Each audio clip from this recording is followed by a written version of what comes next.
Failagi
Papatoetoe.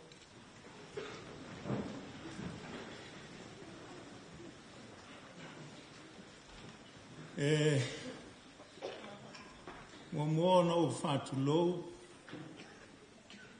mo sa ua le tafta whailangi o au.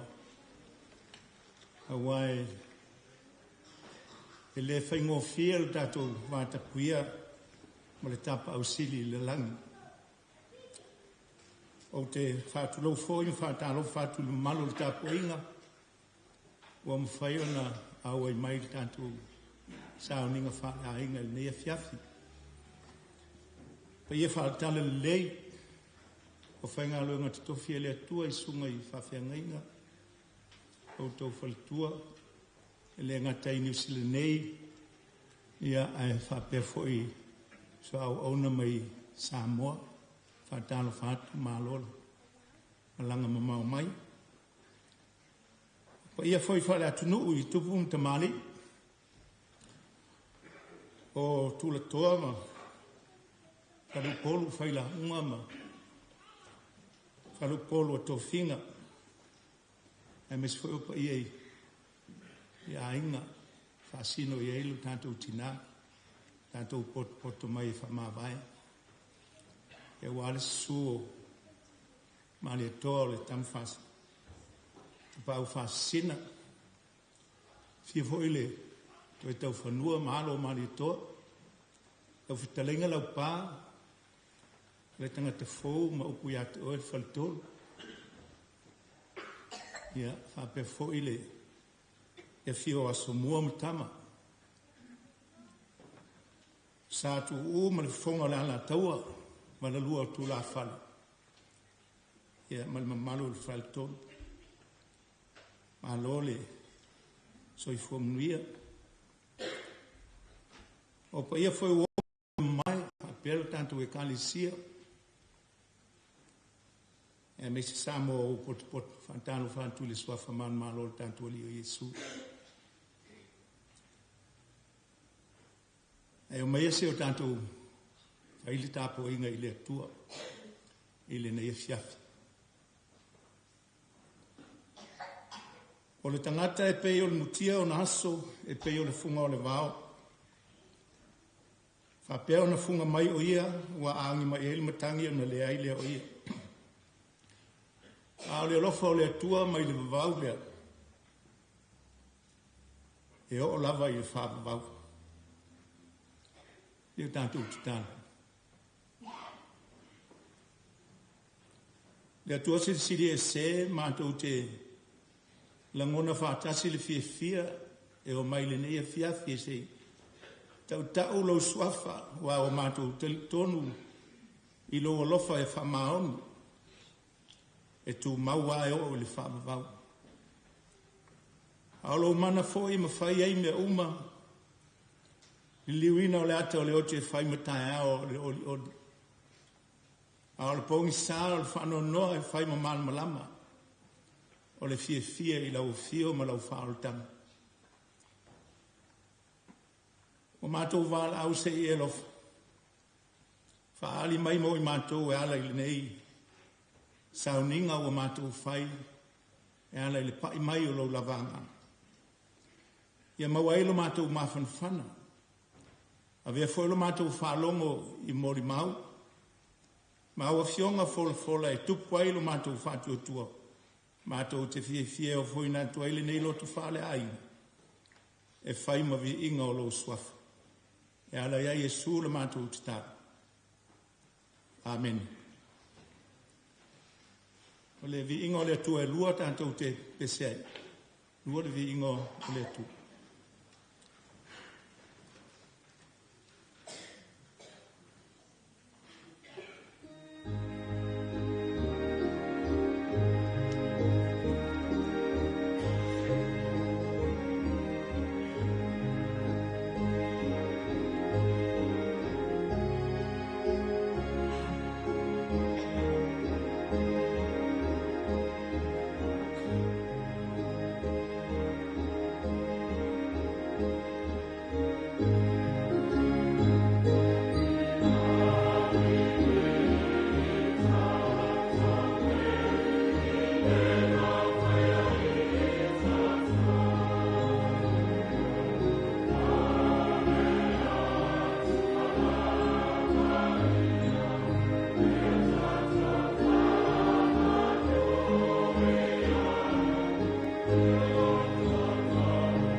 pa ia le tua la sauno ia sunga ile o soni afata.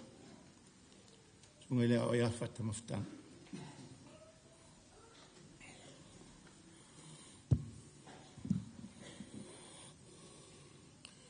Ole, whaitawa wina la whianga pai o tātou atu.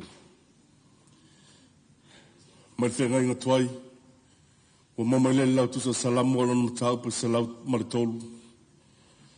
Lau whaitawa wina mai whai pa se fulu mali lima, whangata mai whai pa se fulu mali walu. Tu se lau salamu alon matau pa se lau maritolu, whaitawa wina mai whai pa se fulu mali lima, whangata mai whai pa se fulu mali walu. Whafonga ia, whetala ina le tuara le whaitau ino lana whionga paia. O le tangata, e peo mutia o na aso, e peo le funga o le vau. Whapeo na funga mai o ia, a wa angi mai iain matangi o na le ai le o ia. O le toi lo foi o ia i le mea sa iai. Au le alofo o le alii, mai le vavau la valea. E o i le whawawau ie mātatau i a te ia. O le nā mea tonu fo i o i le whanau a lātou whanau, ie tausi i lana whenga inga. O e mana tua fo i ana poloa inga i whai ai.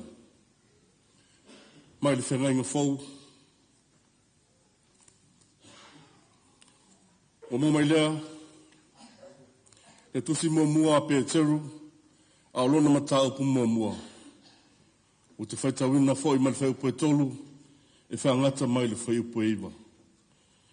Tusi mua mua pe teru, a lona matau pu mua mua, whaitau mai whai upo e tolu, whangata mai le whai upo e iwa. Ia whawhetaia le atua, le tamau le tātou ali o Iesu Keriso. O le na whanau whawine tātou ona o le alofa tele. Ina iei ui le whamoe mea uola, le toi tu mai o Iesu Keriso na iei uoti.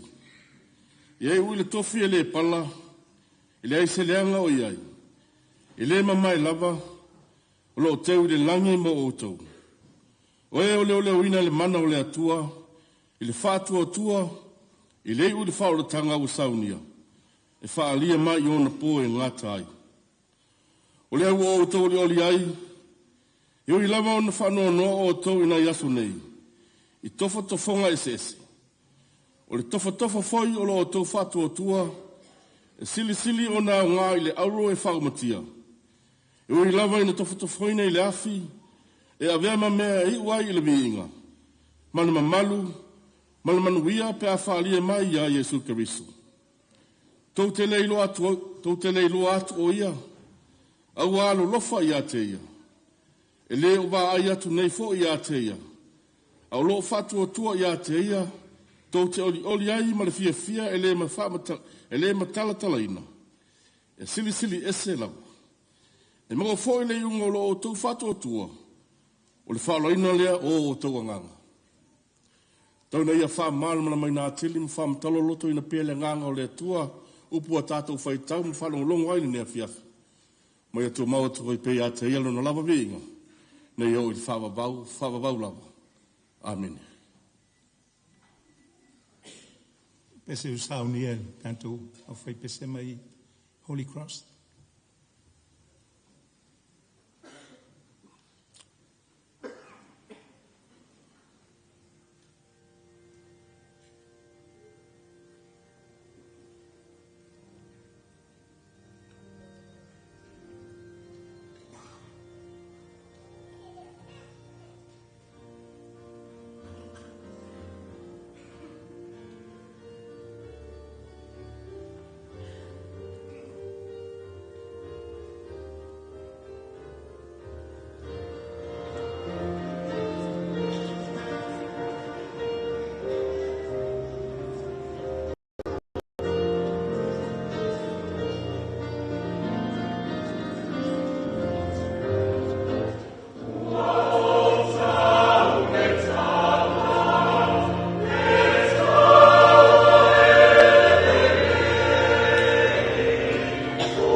sisira I Pokalana.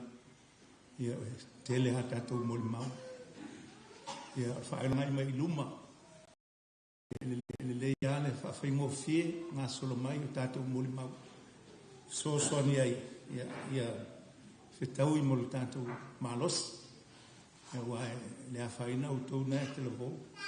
E wana New Zealand o mātou mo le vahenga le mai Samoa. Ia le o toi lava le malos no mia le manulu. Ia ai tātou mo le mau. O le mau mo ana me alofa mo I tātou. Ina tuai lava noa mo tātou mo le mau pēna I whasolonga ma le whaaloalo.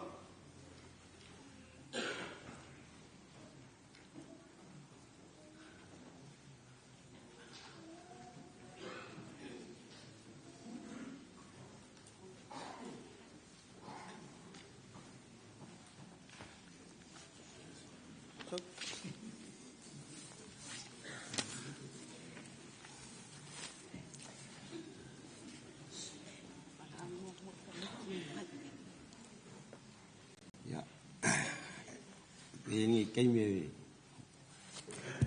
mo na moli atuai de fa tai tele sunga tai tai mo le no au tui na mai le ngatai lea sunga le fa joina ia losina tai mo le no sunga I sui sunga fa fengainga le ngata fo ilea ia sui sunga le wa mo le no le tai mi ai ala lo tulai ono le pate ia foti kilo tino wo mai ia ole mo bua ia o tambatu ato I allo matua le ia le lawa e ia ole e tu mai tai le te sau tau tala fa seu le moli atoile fa tai tele ele le lava le tau tino ato le swafa le tangatai na kupunga mai I le mkua lea ia o siu fonga lea o tu sauta lea wala na whanau lea ia ai awea le taimi e sili o na whakupu atu ni moli mau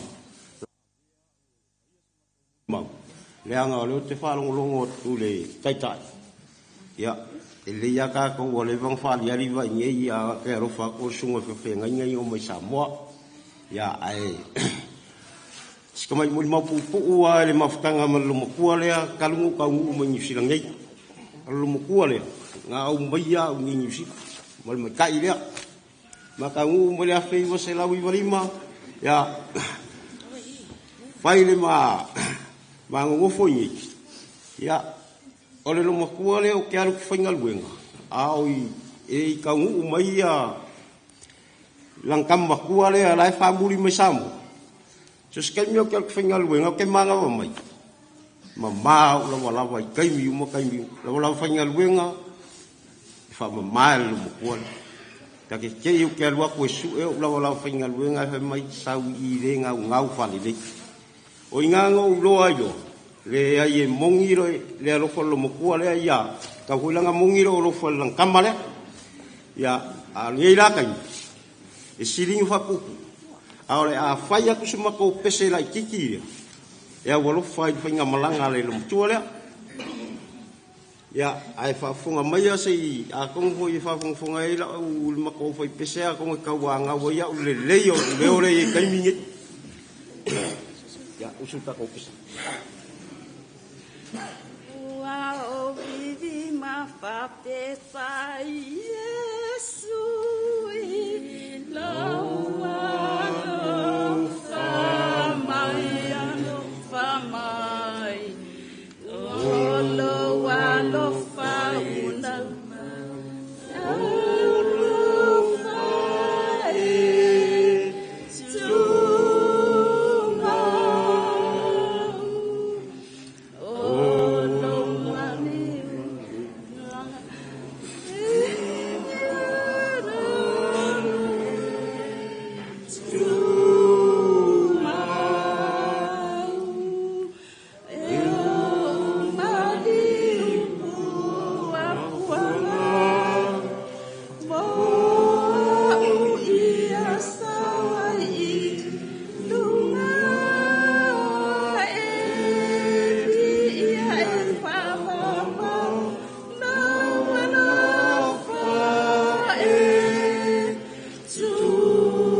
Ya, ma le taimi nei o te toi whaasi le silatu, o le whanau lea a le uru matua lea. Ya, fua mai uru matua lea. Ya, ai ua, ai uhoi I le mātou whawhiwhianga. Whaftai tele mo lea wanoa.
Mai wo wai tātou.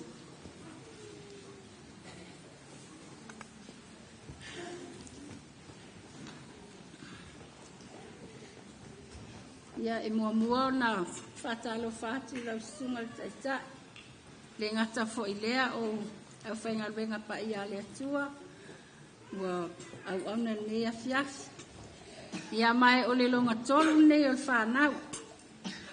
Nga o leo sa tua tule avanoa I lea li ile longa lua. Ia a lea ua po tuai mai po. Ia a o a lea lon tolu ia le whanau. Ia o lau whanau fo I lea tau te silisila mai ai. Ia masio o a inga lea. Whaise au lea. Ia o le o whaatui. Le tama ia o tana. O Tusa Joe, ia malona whalitua, o Lantausi o Mai, o Christina, o Jojo, o Kalu. Ia, o tō whatu lea tautala, lo whalo alu lava. Ia ma wili mamalai, ia ele o awai mai. Ia manisi o le vaenga o le whanau lo I Australia, o na wale mwhai o na au mai ni fa moe ya o ya lava o lato loto ni yaso ya ai o le a fai ele to mai tai le o tana le moli ma ya ona mato so atu le ai fai muli se mato tala ya on fa o mai fo le mato moli ma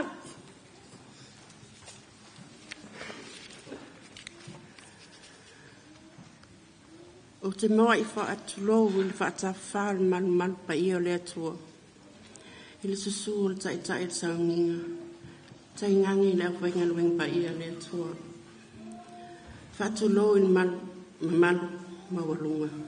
Tupu mai pale o polu to fia. Pale tua matausi. Tai ngangi sa moa o poto le le afi. A inga wo mai masan tai ngangi o Paolo mangafa tau tupu ai le ainga ne ia sa mua manlalang talofa lava o te manatu o lea o mai o no utu le salefu ma ua sala fo'i utu o atu wau malo o te solituina hailo o to paia man mamalo mawalunga o le afi tau tala I le ava man falo alo e te tawai e whai ei ia umasui o tana o tō whatu o le lona tolo whahana o tai tusa Failagi o a o dona merana a whanu tō rua o tō ngangi o Tusa Joe Mariner ma tui fiso William Mariner o se moli mau ni mātou mawhatanga ma le tina. Sa o whanau sa moa sa si ma sa paia o le ni tina. Sa ho tupu maola mo vai o se tina loto alofa e loto maulalo e anga malu e le o se tina hinga o ia ai o se tina e tau sa afia matumu ina lofa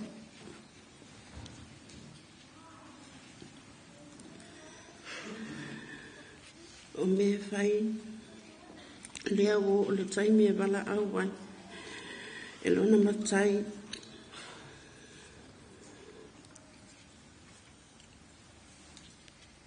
ai o lo fa pe ona ia fai a lona lo to alofa manani sa o singa alofa ia mato o whandu o te lele o lona alofa e fai loa le to tele o tangata te tupu mai a te ia o le au fai a se lau iwa se kutasi tangata le whanau maltina whaftai le atua o wala au mai a fai ang ai ua i loa le te leo lona alofa i alofa ngia i le atua mātou whanau e mātou tutu mau i winga o mātou tina alofa anga o si o to lua o si a whanau o lo whatan me Australia o le o mai ona ua whengtale ala alofa anga o nai o tuangani na hainga whaapel whana mapuatu ia o le tina i le aawanga lei o tata o tai lang ia maua sa no fuanga mau no fuali e whaabau ta tala mai mai mātou ia manui ala malanga toi wheloa i se aso o mua to whaheina o le tina whatai tene mea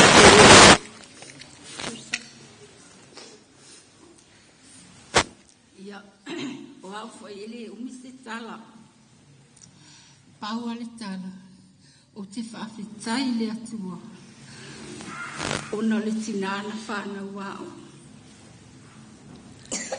awa ana le singo le tina lea o te le tupu te le ola lea o te whawhitai e le atua ona o mea na ia whaia wa mafua i ona o bula ni lalai e mai le tina lea ia o sa umoni mau lea ai la hausu sa upe se whawhitai le atua ona o le tina na o whanau mai ai whawhitai i le atua le na tātou tupu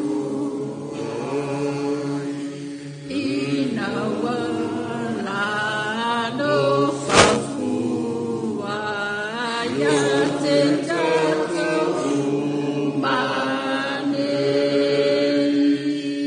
ia pepese ia pepese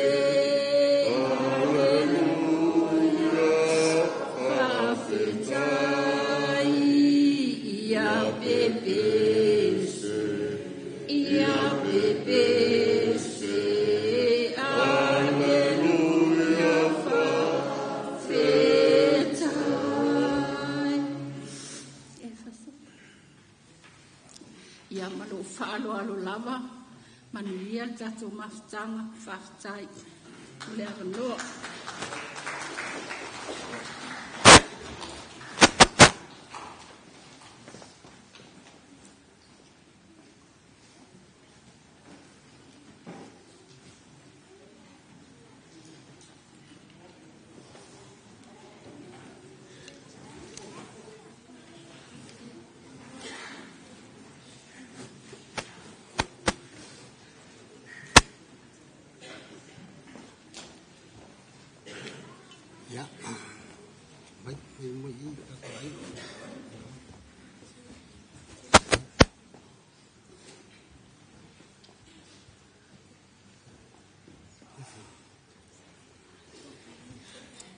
Ia, e mua ngau whakurou pau le mat.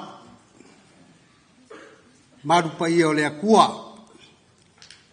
Whakurou foi le. Sua le sunga le kai kai. Kako sao nginga mar kako kapua inga nge fiaf. Ia o ke whakurou foi. A wao ka whai. Sunga ia wao. Ia, o lou ngoa.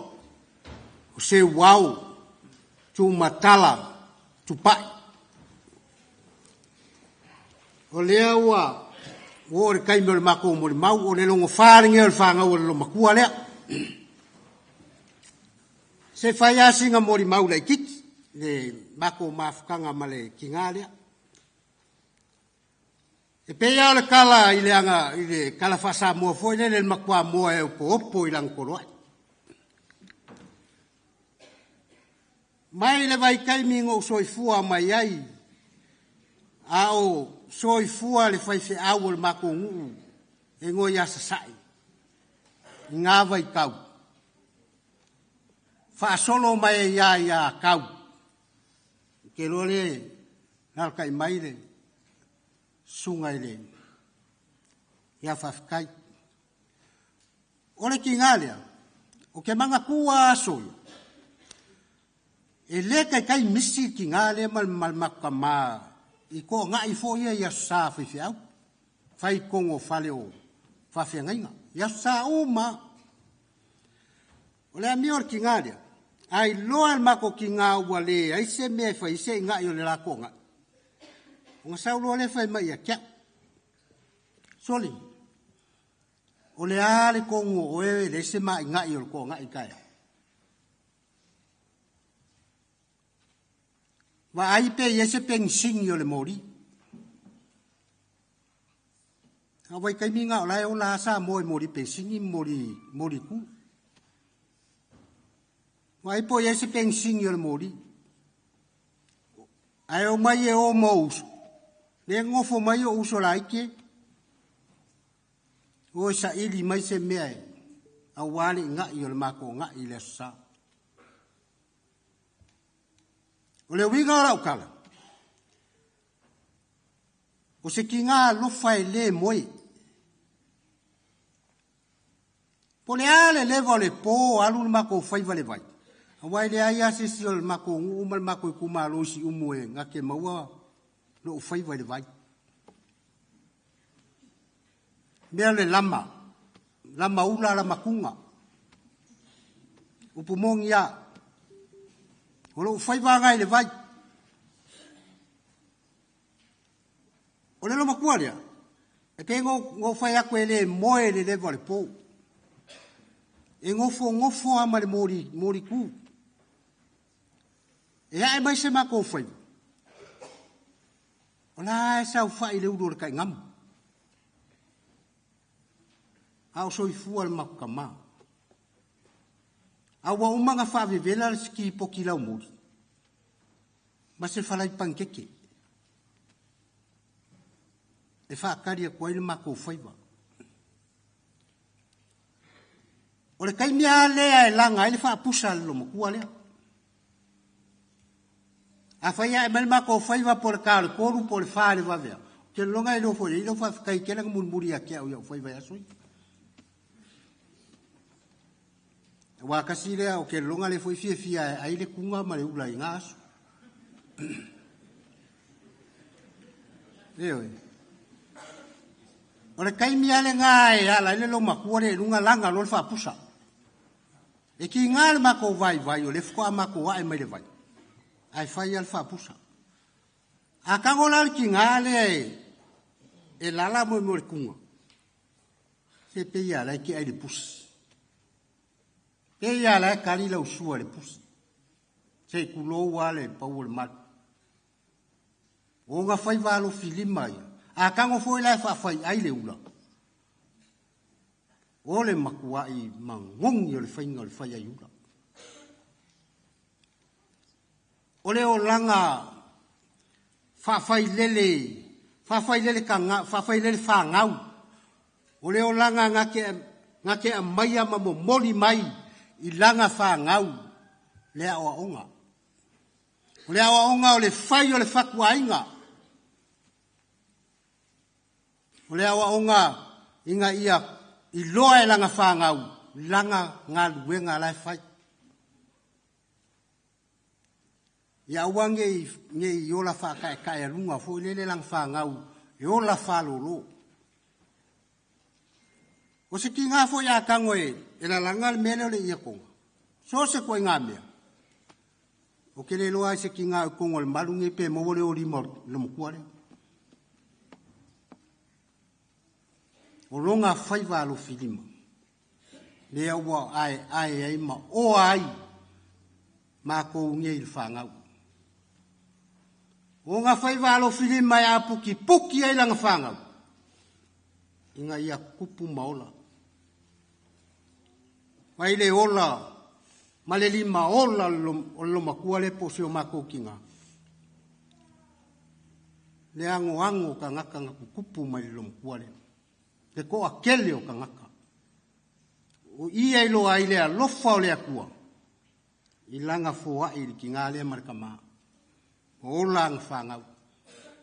O whangau ang whangau. O le lumanga i lea ma o le manguia le sala whaia. Ma apuki puki. Ia, nge wha o mis wha makalanga ma ia ai. O le mori maunga ala pupu o ki ngā lea. Whafkai whailangi. Whafkai lo walofa. Lea ua kupu maola e ngā kupunga mai a ki oi. Ia whafkai keli. Aluia i le ngu langi o lo whakari mai lo kako makai. Ka penga se ngofuanga mo mākou o lau whangau. Mea uma ia ua silsila le akua ia ngā luenga mo i mākou whafkai keli. Whafkai keli o leo mākou sapi ma mākou ai falseu o ngā luenga lelei. Ia manguia lau whai ngā malanga. O lau whangau. Ia, o lau whangau leko, sisila mai, ese ia le kingale ma ke mafuka ngei. Ma di kaimi ngei. Ioi, a opuku sa, a wake longa ngā whai ngofo mai ngā isi le fui whapea. Ia, o le longo se furu lea, Iai, ia ngā o mea kau kari ei wha ke el whangoa ngoa. Ia o sio ko rua le make mafuka ngei. Ia o le alo a ngapu, isa a ngapu. Ia a o siau whangau makukua le wo ko sila mai. Ia o le alo o ale kwa mua. Siau whangau makukua le wo ko sila mai ai. Apa ula ia leo makai aku la so ile mele oke makai ai sio mako ainga I fale ula ainga sio mako kinga whafkai ka mau sio mako ainga I fale ula ia ua mako sapi ai ia ko ngā luenga whafkai tina ia mai kai leo kiuri ia mai kai leo Failagi ia ma pika ia Masia ufanga ula fkangi si mai sa mua ngoi ka whau ili ese mangakue. Le ese mangakue vala au le kua I sio mako ki ngā ua ka kowe I apo kalame fu I e wha. Ai kau kele I lore me kupulu manga. Sa oa male mafau fau e lor kaiminge I alo sio mako ki ngā. Ngoi ka whau le lua vai asu. Ia o ke whalongo mai ua alu si o mako ki ngā. Ia o whain kā koe kongi pasese koe kuri mai ai le soifua o mako ki ngā mong koe kaimi. O whaku iai, ia awal popole. O leo o mawhangawhanga lo roko le ia ki ngā leo mafuka. Ia le foi e ngei ia resi vaenga leo whangau. E mai whamawhanganga ia kia uka maa. Ia o whapea leo rekala. Ia ngai uminga wale se mori mau ia ai fai mangu fo ka ku kai a umi fo ni se por kalami ia e fai mai kala fu le ya sweet and sour ya ale ala fai wa kul mako mori mau e le ni makala la banga ya fai ya mori mau ale la o man ko ko le la a sa lo wa finya le ya e sa we fai la nga pesi fa o mal mako mori mau manguia kele la sunga kai ya manguia kele ya sunga ri ya wau ya mauar ko fa pa ia mai le kua ya anga lei ya fa furuinga mai le langi e senga ula le ko fa mau ya awal senga ya male fulfula ingo langa sumpa ia ya pa ko ina lo esa kengele pesi na le se mela ka ko ha o ya le singa sang la vanga ya ya mal fa lava fa kai manguia la fiak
Ia ao. Whasolo mai ia. Whanau fo ili neia ile mātou taimi. Ia o lawana mua na whaatala whaatum, whaawhelua i atu. Ile sua le sunga whaawhengainga. O tui ina foi. O lo whapea ona taitai sauninga neia fiasi. Whaatalo whaatu foi. Ile suai o sunga whawhengainga. Maulatu whalitua. Whapea foi le whasenga. A o mō lātou whalitua. Ia kongo mō lātou whalitua. Whaatalo whaatu foi. I ta mā mātutua matina. Mare mamalu. O sa moa wa potu. Ona o le moli mawina. O le toi pō si o mātou tina. Hallelujah. Ia. E mua lava ona whafo i le vi inga. Ma le whaftai le atua i le nea fiasi. Sari tonu fo i nea fiasi. E leo toe langona i le tina se tala po se upu i nea fiasi. A o le anganga ma le loto. Ia. O le unga lava lea o tātou. O lo tātou wola pea i le nela lain. Ai lava le taimi. E a mia ai lo soifua. Ma lo o nei fo i ola. O au. O tui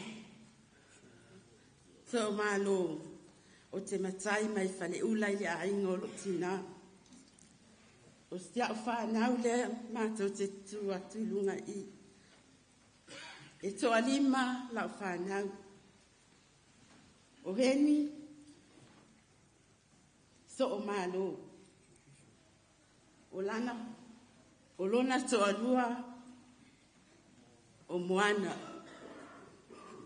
O lana whanau e toa tolu.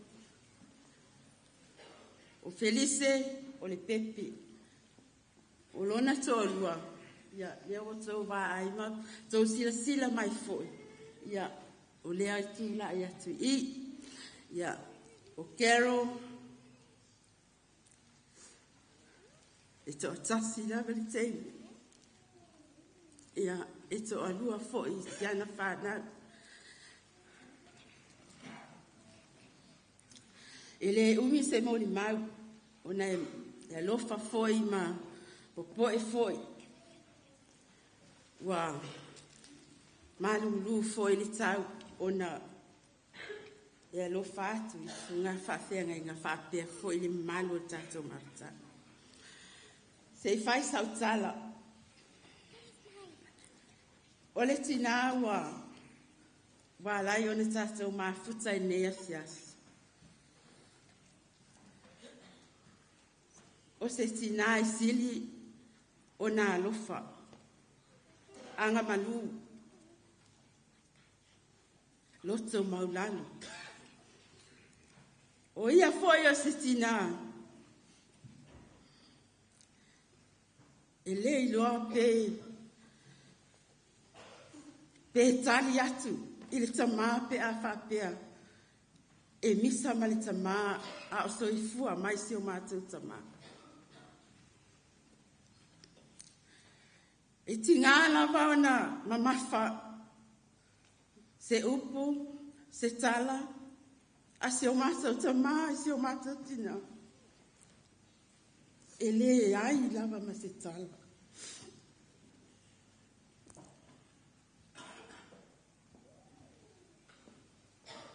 O te iloa foi. O le alu ai o si o mātou tina peo na tu ua ai mātou. Ai sola. Po ua whailangi ni fōlanga. Ua iloa ai si o mātou tina. Lona taimi. O le winga o lau tala wai loa se o mato tina lona taimi. O le vai aso la valina, le aso lua na amia ai lona soifua. A o le aso na fua, na o usu mai ai. O sau foi atu, mam, o le ane me wakongi i lalo.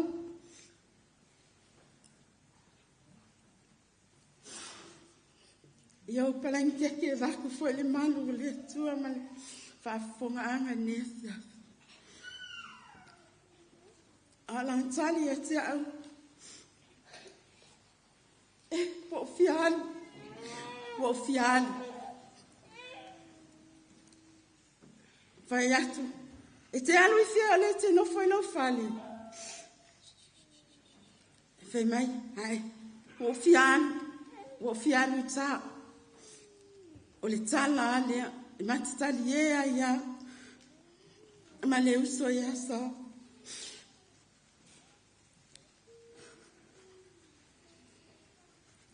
Tuam. Afulo e umanu mai le ai. Ia I fialu. O le mena o te iloa ai. O whailonga ia wa iloa se o mātou tina. O le atu ua I mātou. Ai ai. Wa iloa e whailangi lona taimi. Ia amu ia o tina. O whailoa ai masi o mātou tama. Al tau sanga fo nei. Ia maki. Ia sofitu. Na atoa ia ili se lau ma le tasi tau sanga. O si o mātou tama. Pe ana whapea. E soifua mai li taimine. Alea. Ua mali wai si o mātou tina. Ia Failagi. Pa mangalo foi. Ia tea o mai whanau. Pe a whai, wa le lava, le tau singa ia te oi. Ai, o le a usu sa mātou pese, e wha umai mātou moni mau, I le neia fiafi. Hale.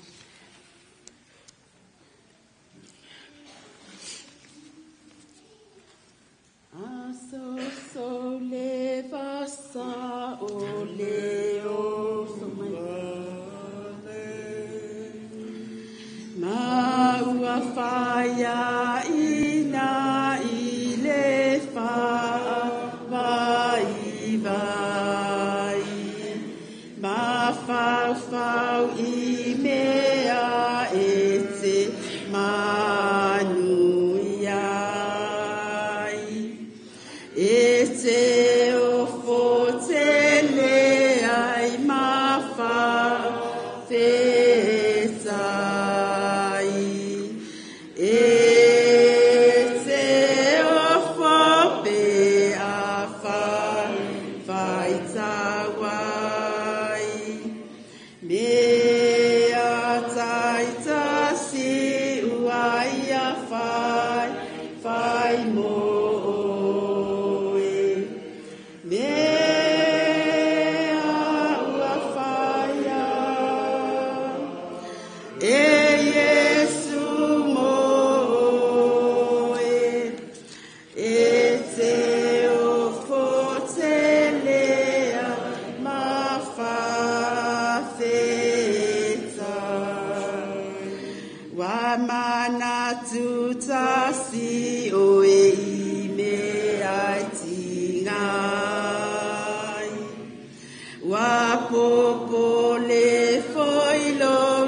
Fa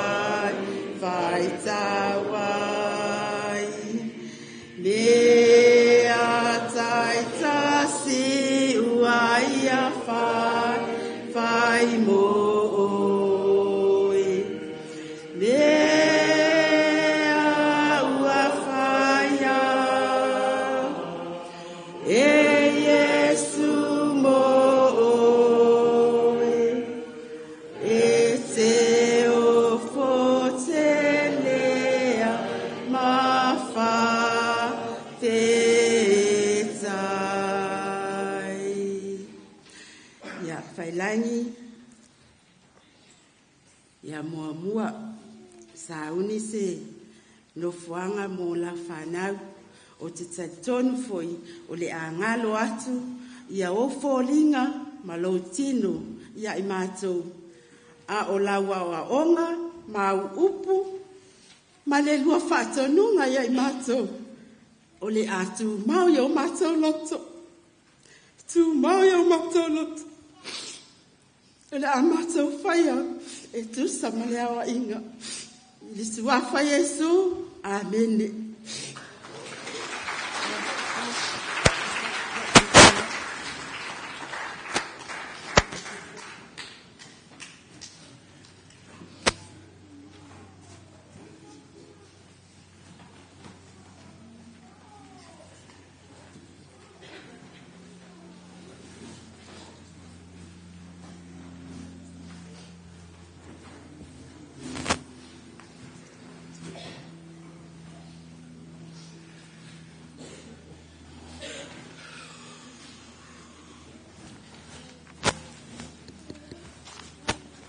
Tuli atu e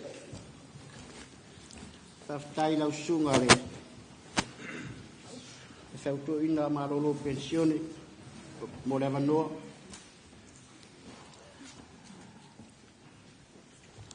tainane sunga whaisi au whaoriori le moni o la tunu ma sunga yari awa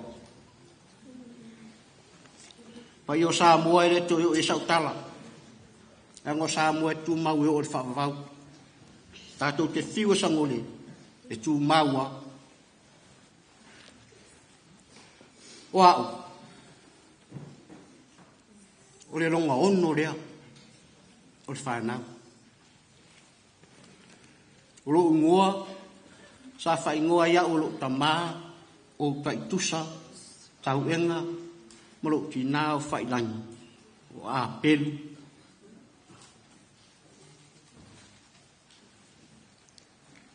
Aluai na mātou mawhatanga. Toi sui ro tamaru ngō tiu mat. Toi aluai na mawhatanga. Toi sui ro tinaru ngō so idasu. O matai ia ro te matai ai. Tai ro tamai sium. Mal matai ro tina e whare uri. Whaftai ro tina ro tamā. Na whanau au. Te yo ma le tai mu wala awan ta martina fa fitai lang tau sin.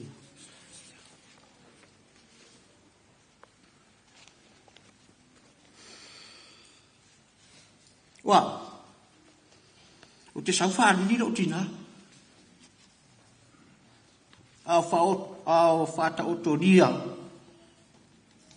In ma io tino. Au mana wa. Nena le tangi lo lo tama e fa pe o wina tai vina lo na lo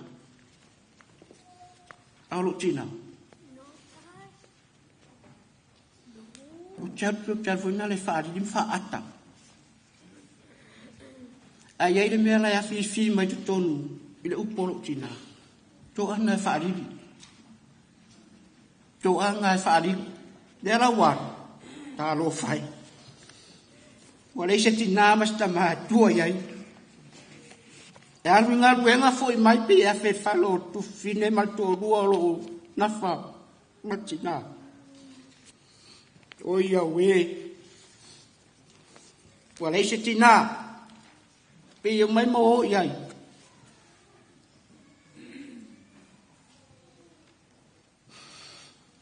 Failagi Pamanga rumaya men fayatu ya te oero la pe whaalili oi. A te whai mai la me watu situpe. Talo fai se o tina. Wale se o tale ave se tupe.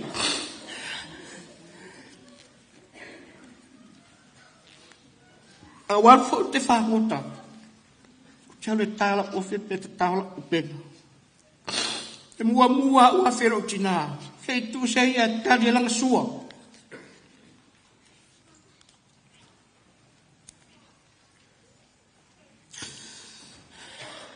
Talo fai se o tina. La fiane, la fiafi. La ufana umalea.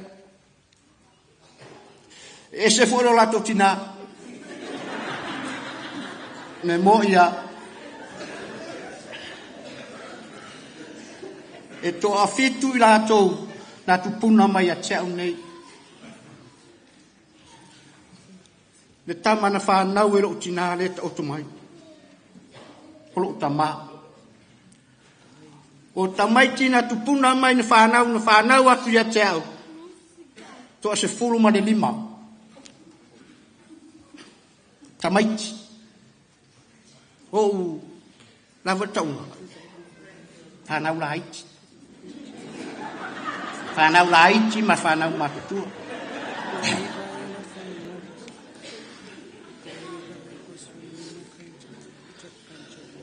Pete iane.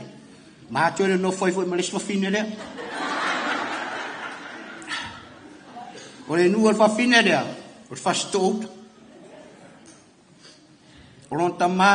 Le sa maliua o I o lon tamā o tō le fua whawhisi. Le sa kona whetalai le ngālu mare ti o tato whatai tato motofono.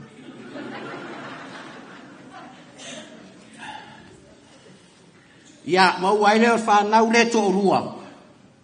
I tinarea. Ia whaupopo suli mo sfufitu. O whanau la le tō rua o uso la whanau matutua lea. Ma lato tu whawhine. Oi, kei, whaupopo tō rua lea o whanau matutua. Tō ai vai hai ere. Sawi.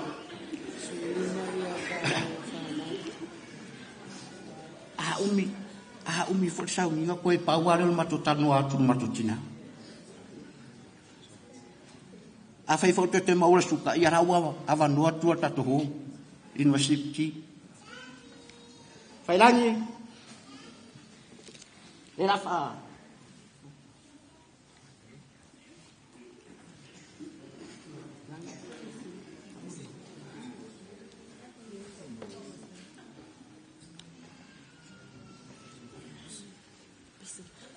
Asi nei whanongo tālo matua. Lea. So I fua I la loa mato la loa hesti. Ele pe pero la utala. Na sau aso ki nā ma fifi mere I e sau nei se tausi. Lea. E ngoi au wingi.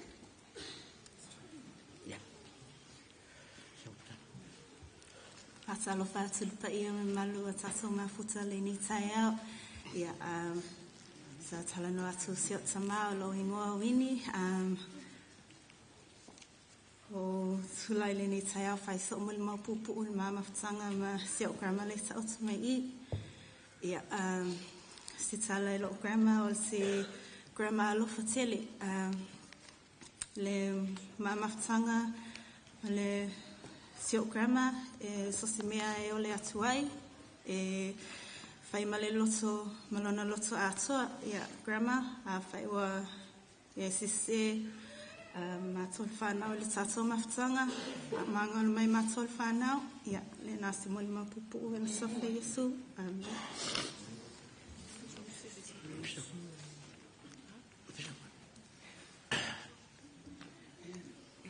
Ia, le ua, kanu atu la fingi.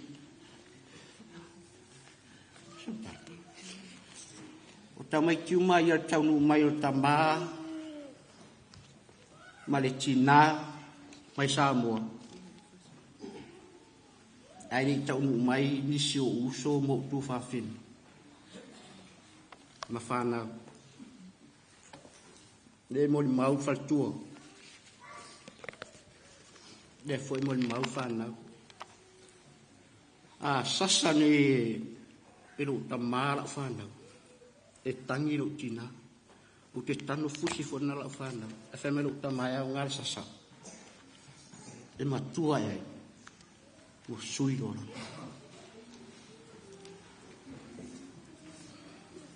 A matua o sto pewi. O le hangi o lolo le apu. Talo fai. E whawhare ato.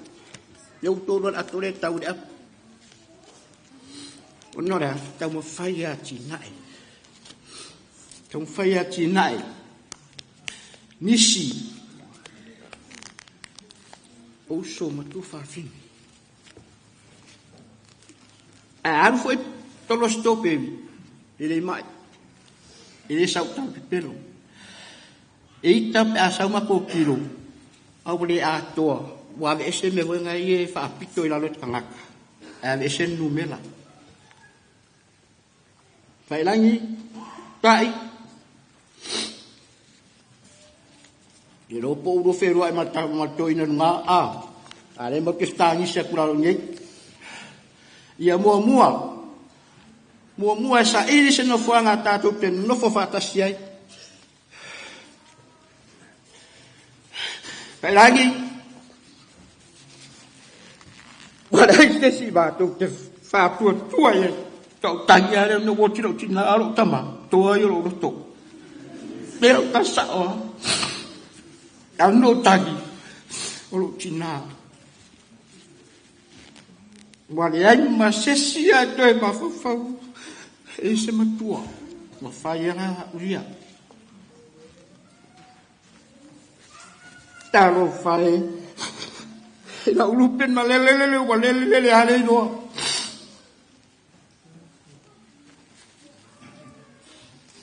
Langi. Ia mangu ia kele lau malanga. Awas ka ko fuang mau ngan. Ala afai waku maku mun mau. Ya, sumai. Ya te fatalo fale pa ia male malu o feel ne fiafi fatalo fato se foi pe afaye e umina se tala popu lava ele me faiona tu ole nganga fanga etia pe afapea e se me te fia tala no ai e se le molimau ole fana una tupunga mai i le tina e se foi ia le molimau ai matou o e olo fapena ona mafuta i le whanau a le lomatua lea. E te whai e sina tala pupu. Malau loto maulalo, ma le nganga e tumu le whaloalo. E ala le mamafutanga. E pe ona saunoa, pe talanoa tufoia, seo to lua ia. E fio mahali e lava ia. E pele ia tea. E pe on tō tangtangai mai e pe e la ititi lo nei tangata i la o tō sirisila. Ai talo lava le tua i nei whapena o na tu le upulo ngutu e tau tala i le ava ma le whaaloalo e mai se le ava whatswata. Au whapena o na fiole pa ia ma le malo Samoa o le tina. Nau ulu whale atu i le a inga lea i le whai unga lava le lua festival mai wha ai o te le i na o mātou lava o a ua lo matua ma le ali lea o le tala whapopu o se tasi o whanau e sili le whalumuta. E maalie o na winga. Ai anga malu. A o le tina i lana whautua ia te au o te leiloa. O te leiloa e au e le wafoi mai si foi a nai uso foi whapena ona mātou mopolo i tono le ainga. A o le whautua. O le whautua, o le upole alofa, o le upole apopoai. O le upo le tausia le o le whealwhani. O le tinalea talo na umafuta i ai. Sa whapena o na whaluina fo se taime whapena o na mafuta i na ia. Whapena o na o te whilofo i au ia. O na winga e mai se o lana tausinga. E moni e le ilewa o na mafuta. A ua tele se awa onga, tele ni mea le lei. Ma ni whiau tāua e mai se o ngaluenga lei. e whai ele tina lea i lo maainga.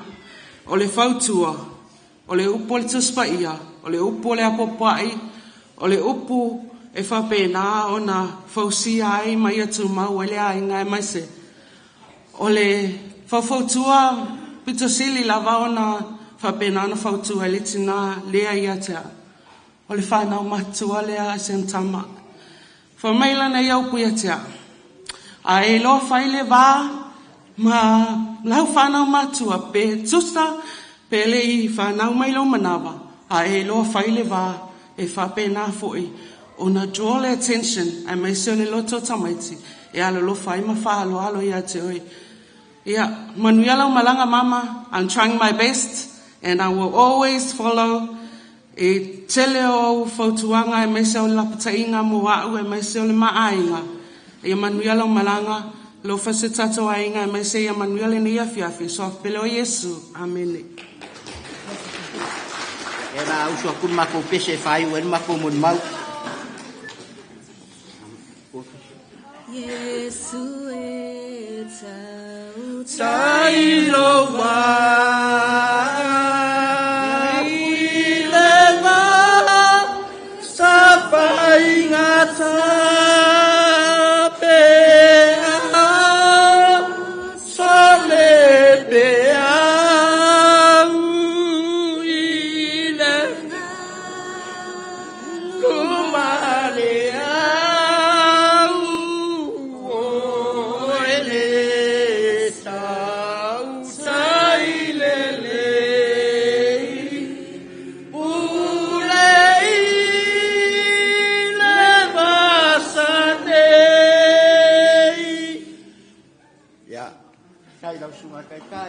Kai de ko le venga ko tua de dia.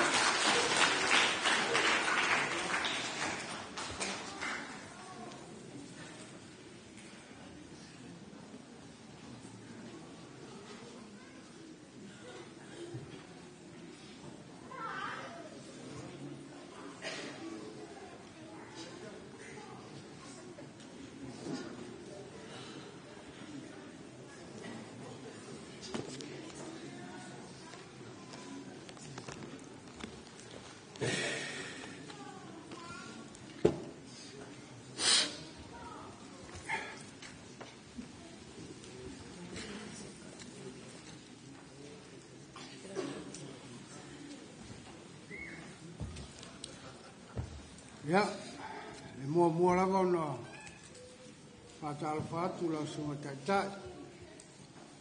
Ya, mole awa no matungo fie.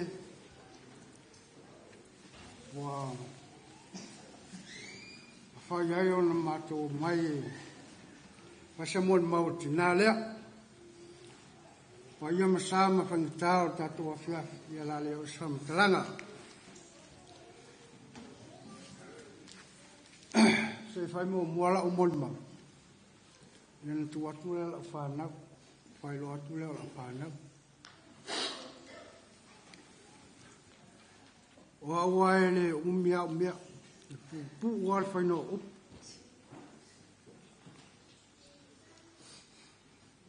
O le mamaftango matinale. Le atu sa o ye. Malam mai fo tangata ol mama tang tina sa moa o se maftang ai lei o se maftang ai fia ula titi ya saya iau nga foie palongota. Pean famtala tuani sosu. Ya o tangata o matuanga yoia. O leo langa matina e sa ili. Finau. O se tangata foe tolo alu lo matua le sa ile ba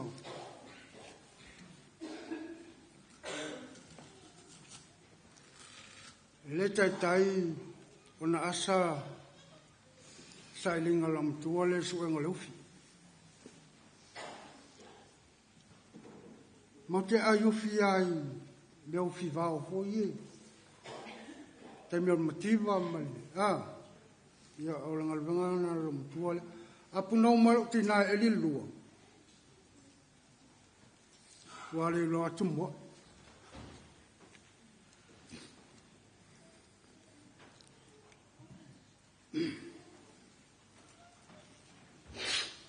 Mena e whaangalong tae lo maho whao. Ia lum tua lea.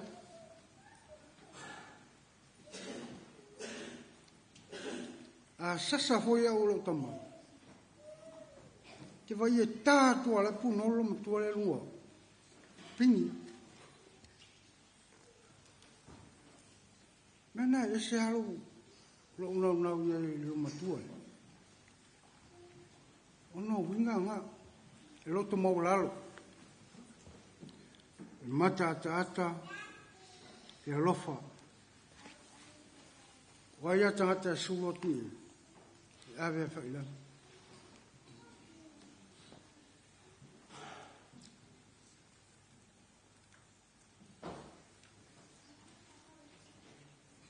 O mene ni usila wai ne o matu.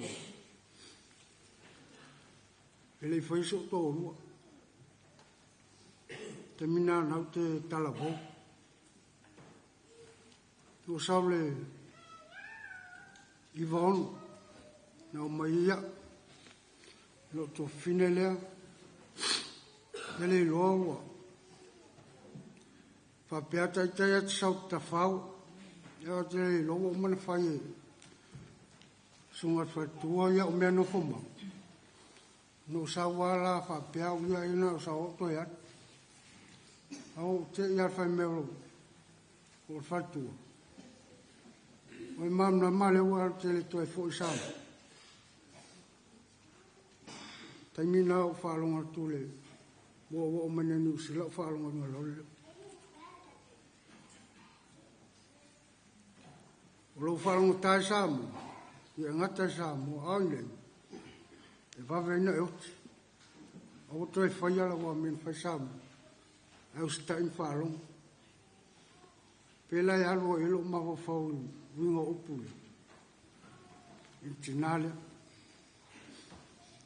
O mai lale vai taune. On maa lie. Au lotu ne i ole whale o. Tufin. O te ala to e. Te whao masiasi. I taro te iale. Le lato o whaitalanga ia tusa. Tausi ia sa. A suli. E te loa ena le vina alum tuarau. E tau wala awa alum tu.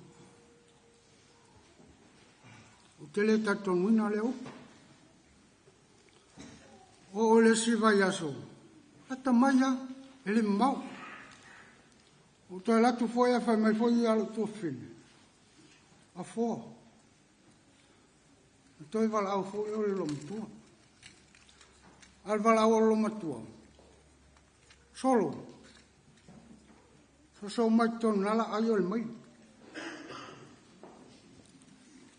E monia tala le fai.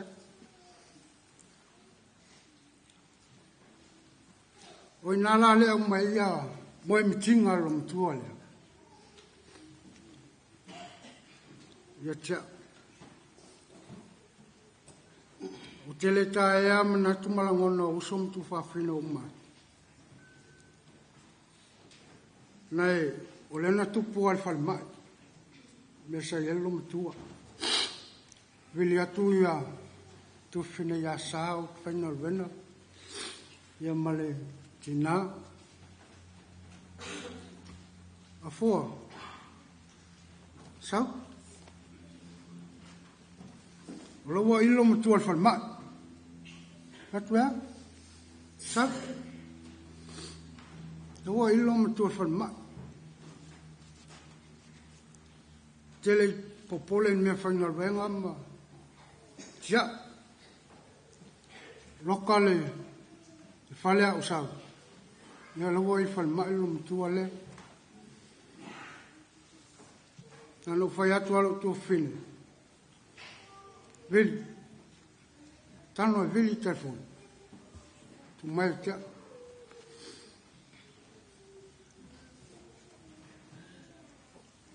Vili lo mo usomo tu whawhine.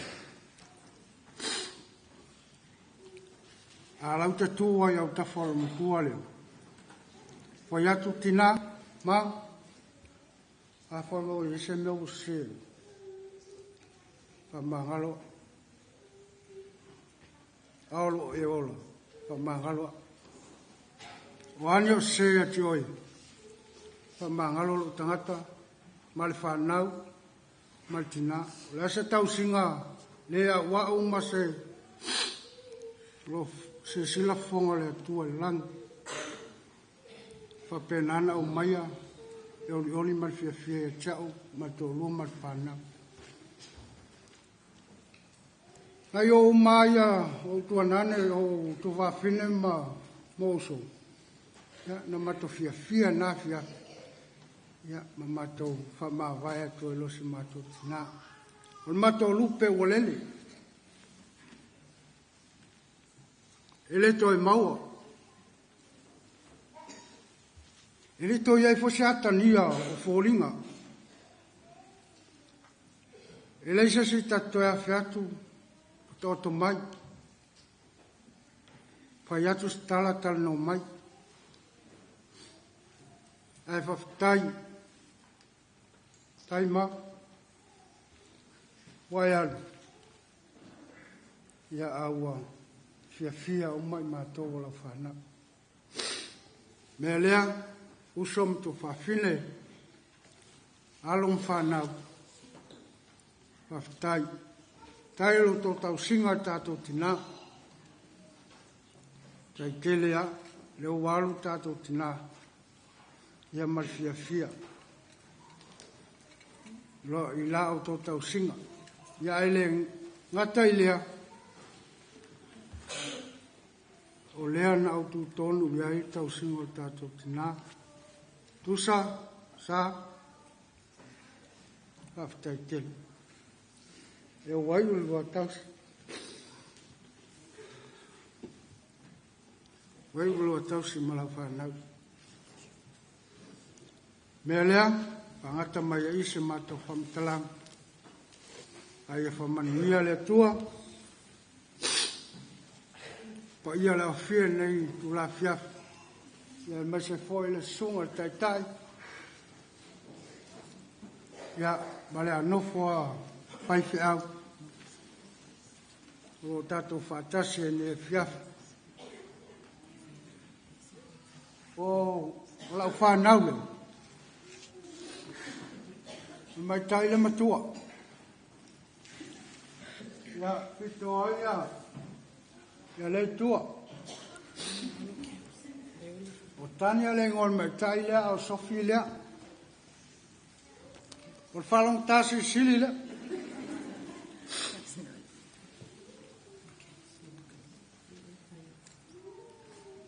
Ele o tele vai atu I lo watali. Tele lo po feo I. Ya, mai si stamaki lai na tali fale o leo mai. Yo o mai ma ono marulu. Sala kasi lua tol. Fa lima ono. To ono. Oi, to fitu. Sao to fitu la whanau. A tasi ala tina. Ele. O wile. He pio le wori e. Ai kong. Awa. Tasi a. Tasi a. Ngau le atu ai. A to fia I lo alam to fia mautino. To te lo astai. Ya e. Aftai mo la vano. Ase tu watu asi a whanau lea. Ia pole ase la tau tala. Ia pe uso po se matau pes. Mātou te whamawai mātou tina. Elelele tua. Utaimi uma. God is good. And all the time. Ia whawhitai lava molo au wanoa. Ia fie whaia lava so umuri mau pu'u. I lau fo I mawhitanga male tina. Ia.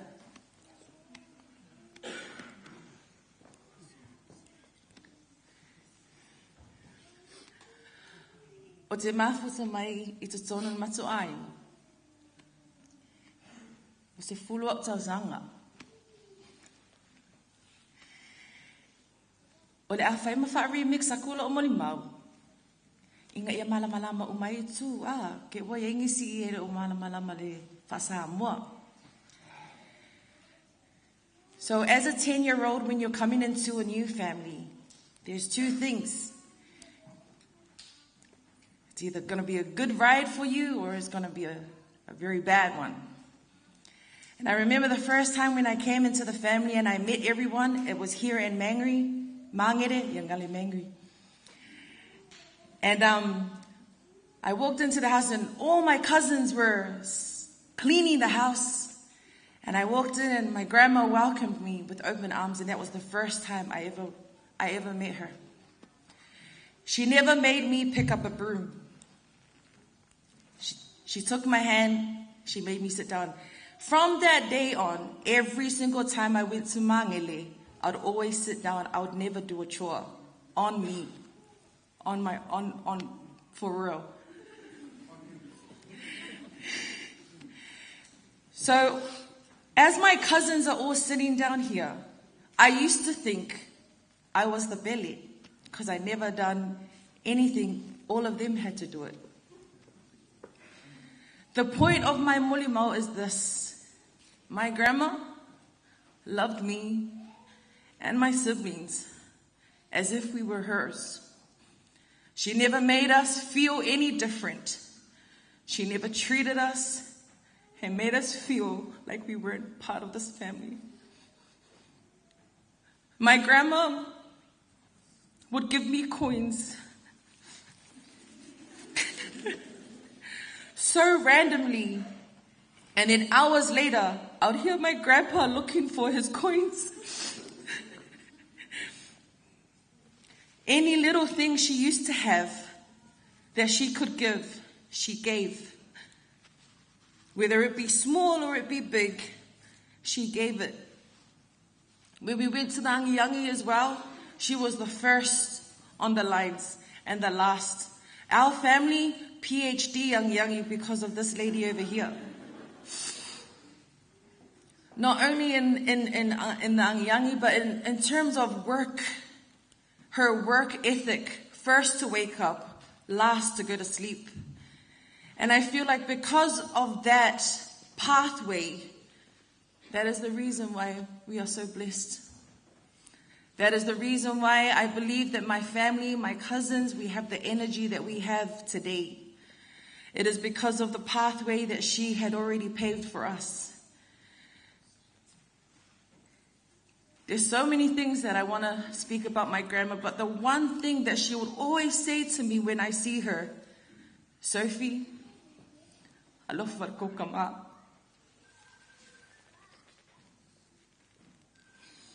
Ba'ai ko kama. That's why even though this guy over here is something else, but because that is what my grandma wanted us to do, made sure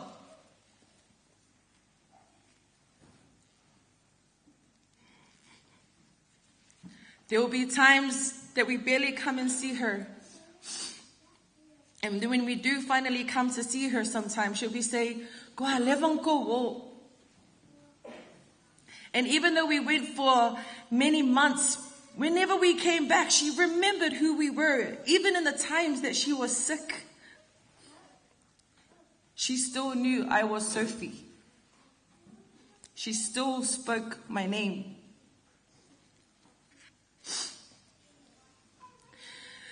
My grandma was the epitome of love, grace, and beauty. She was very beautiful. First time I saw her, I couldn't believe it. I've never seen anyone so fair, so beautiful like her.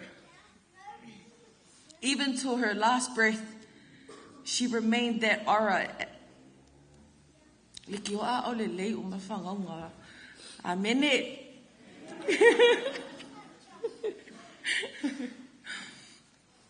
The point is this.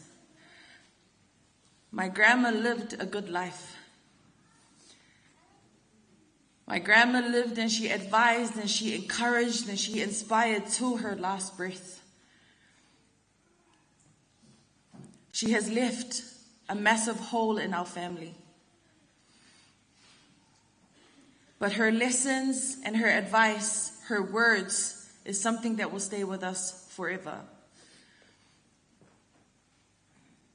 And I wanted to share that with all of you guys because my grandma was amazing.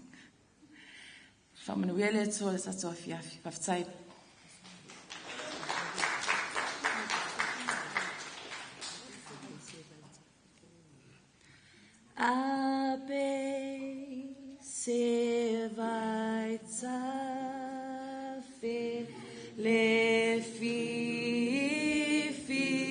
le mu pelutiane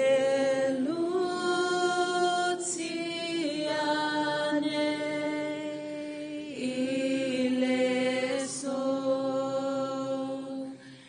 ile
Tele lava sunga tatai ya mola manoa fura le ainga sa fai so amen.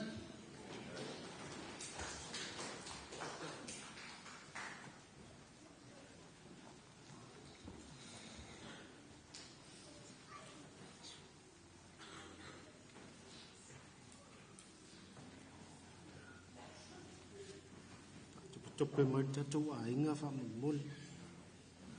Ya o te manatu o le a o le toe tā tua. Pe o te toe la langa se mta la langa nei fiaf. Mo mono whaftai lau sunga le whakau toina. Mo le avanoa o mwhaion tu ina mai. Mo le nei fwoi a inga. Ya o lo ingoa. O lo ingoa. O toma. O le numela valu nei is a lucky number. O lo suafamtai ia ona nai toma. O te matai mai le ainga o lo tama I fale la tai I le mea foi o lo whapena o na iaile sune tu. Ya le nau o tau se sila mai. Ya. E le tua tele se matu ainga. Ya. O se o tō lua lea. E ingoa ya alavina. Ya. Masi au whanau. O Stephanie. Ya. Sa te tō. Te tupu ma whiola I te tonu al malumalu nei. i le vaainga le sunga le toina, ma le whalitua, ia o taota ma lusina, ia pete iane, ia o sui le mea o sifianga iai, ia o loo whamautu nei glystatic. Whapena fo i male maitai le o sa, ia na tutupu fo i tono le kalesian nei, ia o sui le mea o loo nofo ai, wana nofo nei o neanga, ia o loo whapena o na ngai le kalesia i o neanga. Se whaisina o tala pupu, i le mātou mawhtanga ma le tina lea, ia. A tonu au, ia o le tangata whainka ke le kongon mako ainga. O le tala moni ia. O le mātou mawhtanga ma le tina o le ainga lea, tina ia whailangi. Po matangi a ila fo. Ese le whaingatā o le mātou mawhtanga. Mai lawe le mātou tupuae, solo ifa na mātou mātua, ese le whaingatā. I lana tau singa, ia i mātou. I le avehina i mātou le aonga, ese le whaingatā. O le mātou ainga fo, e lele lei. O le winga lau tala e lele lei. O se ainga e mativa. O se ainga mativa. A o le tinalea, ese le tauwivi. Ese le tauwivi. O le winga lau tala ese le tauwivi. O ame fai tu tonu o le mātou ainga. E au suru lava le tina, e sa ili. Se mea whapenao na tausiai mātou, whai ai mea whale ainga le ngata leo mea whale lotu. E o foi tonu le ainga o lo tinai whale ula. O se tinai le tautala. E nofo. E whai uma e ona tua ngane mo na uso. Tonu o lo na ainga. E nofo a. Al tangata fo. A o ai ngaita. E le whaatulanga ina ni tala mani upu. O ia taunua le upu fo le tamai e nofo mai. Ai a o ngaita. Ia ele vavela momoe. Ia longo inge me ke rufiko ai. Ao ina fai fala lave o le aingo le mātou tina e fale ula. Ese le finau. Pe pole alo na mativa. Le ai o se me tua e ai. E finau alo mātou tina ina ia whapenau na maua le mea lai mana o ai. Melea tina Failagi, ia manuia lang malanga. Ia maua sau nofanga mau le langi. Meo lo tau singione i ai, au kerisiano. I whapenao na whamanuia le atua i lau whainga malanga.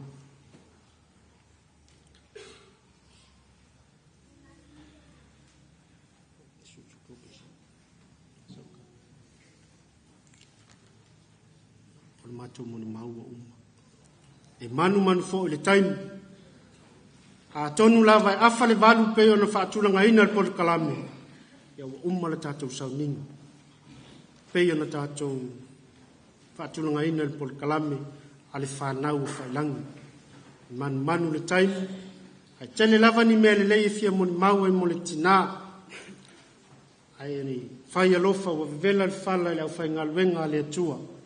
E nei e fiafi, ai o le ausu le mātou pese. Ia, ona mata au mai leo le mātou moni mau.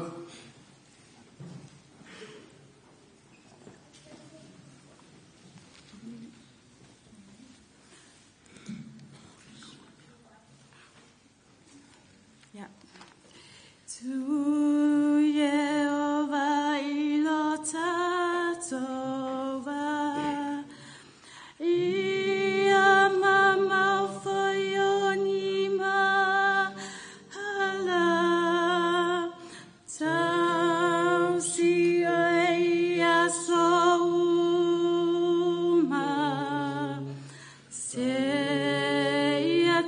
Papatoetoe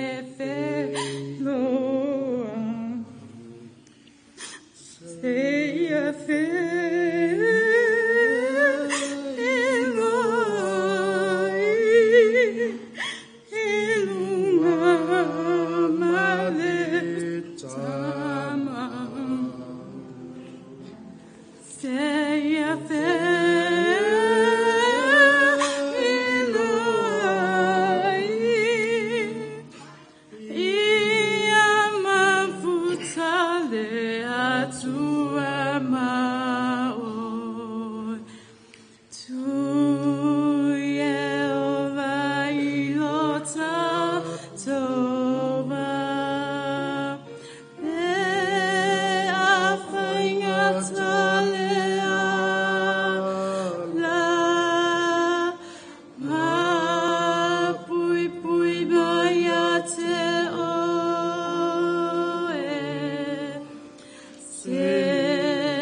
God is good.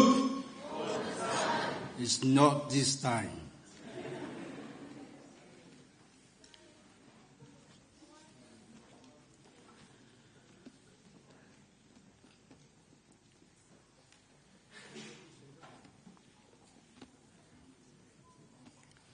Te mangaku ai o ke le sopoloa pe o le angelu ngā sai stepa pokiro ai kupiku uma ai au anga o wafiange i le rau vosi kauranga te o wha rau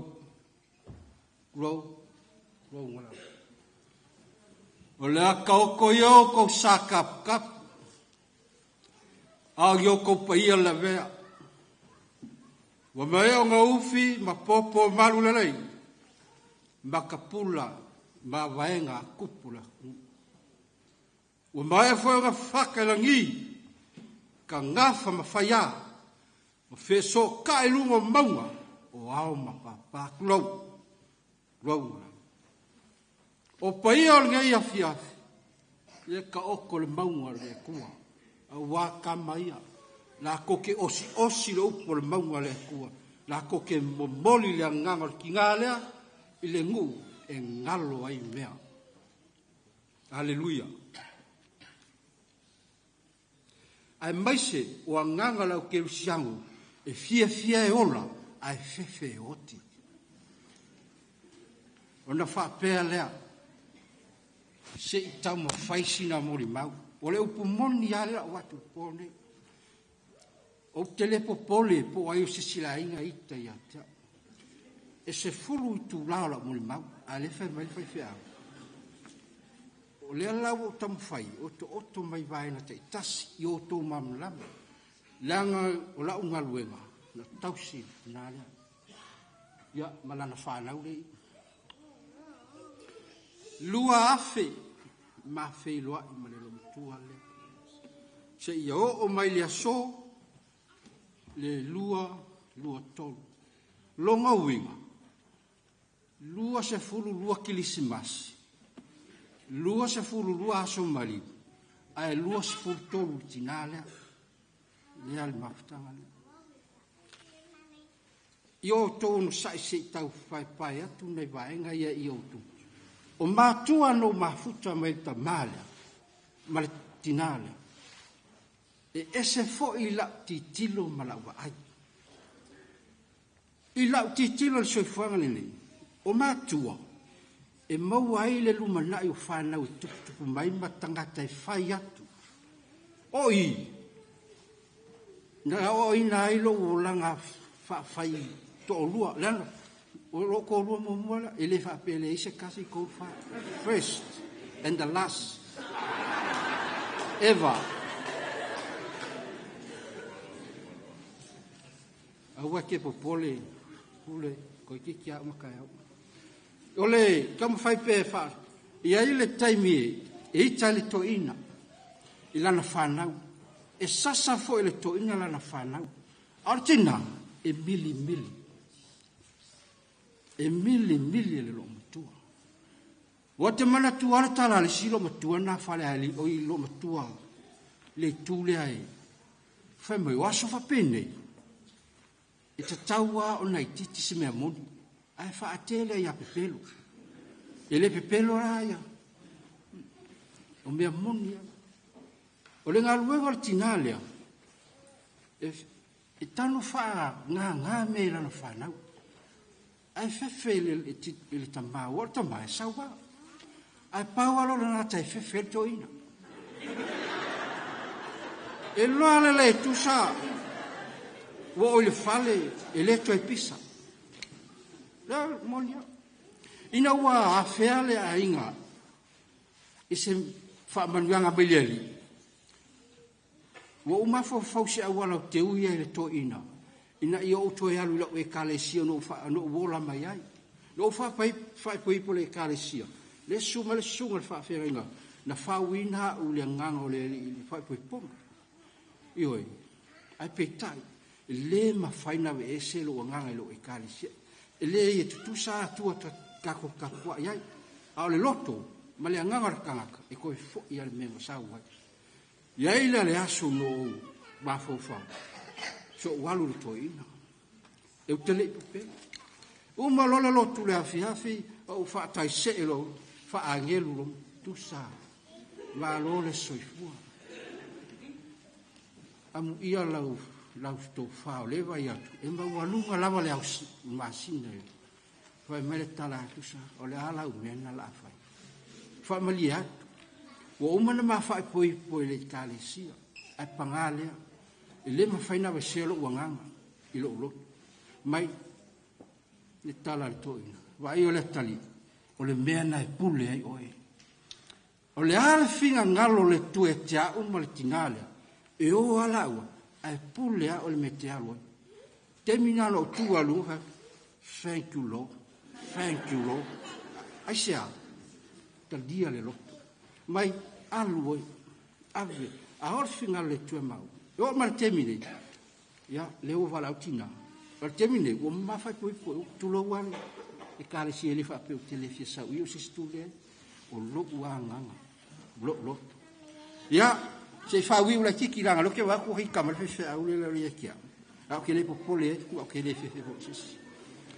Ile tu langa le bafutanga, o fa solo pe o ta o ni se mo. O lo ma tu e tele ya. Ino wa tinga inga lo tu ai te mi wa. O ina mai foi o e tau e safa ho le lom twist o fanau o le uso o malom tua wa Failagi folau e no fono fale lom tua vala au lom tua ia o sia fanau le e fai ka oso ma ko tau ni ska mi wala ke o lom ku fe mai e sala ka vala au sa ka vala ia o le tak ia o le sa ia fa pale lom tua pa o te na ia ele le manatu ole a sei como não ia pa lava ise mo ba ai se tala fa Failagi ia ia ile ngango le le fia fiolo lava no mulmuli la ole ola ai e tu ua le tatu ai a veolo vai mo fa vale o te fatto esse O ani se mani whaale tonu, se tau tua wale tau, se tau tua wale awa. O si o whatau wa. A mai se sa malan whalau lea, whaamon. Ie whaamangalo e matu. A la matu tapua ia, tatu wheloa. Langa o le nuu lea, e ngalo e mea, tatu te wheloa iai. Ia, solo mai ali pe ko mo ya le wo mai patu ta rofa o ro ingo heni avala wa o la matua o heni o te sili ni tau wala au nga yaso umala pe avala au la makua ya mako e mana o ise me fa o le fai fa le yo ana ia afu o sei po vai masi puti ai o le au vai awa no o lau faiti fia ai le matua i nu ai ai o le au vaenga ia nei do faisiti o le upolo tina ya so malava pe a uma na faise me mana ai fa pe mai Henry ye man we love mam te lo fala te o mo e uma wala o alu atu ya watu sauti iman wiro maranga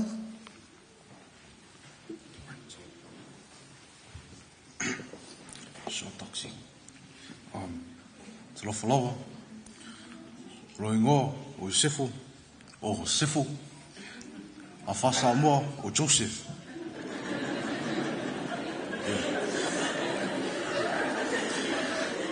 Alonga luenga e fesongi lokinga e li filunga ai suilanga e moenga ai umalanga whaia lenga luenga anga whawhikai mai ke au ma whaamanuia ya ke au Mom, always love you and always cherish every moment that we spent with you and the amount of your cookies that we did for you. Just before I leave, I want to leave you with a quote.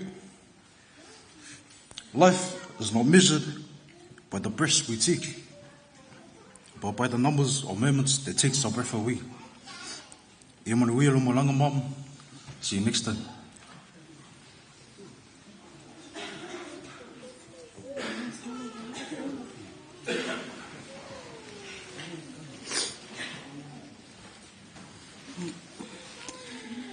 Hi everyone. Blowing off, wow. Yo, si film makanganga. O ke kangi ngo fiepa. Ola kama faya kula se muni mapupu. Awara mafukanga makinga.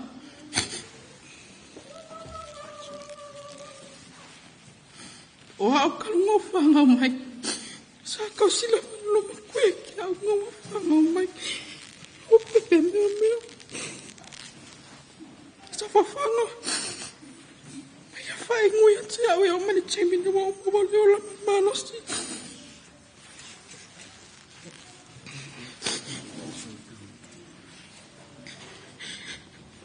Mam, ole au misia oe, ke lo ke miukira, e ke vinga ia. Ki ngā whasa marpu mai me ke ai, e ke vinga ia, kani alo panga ongo.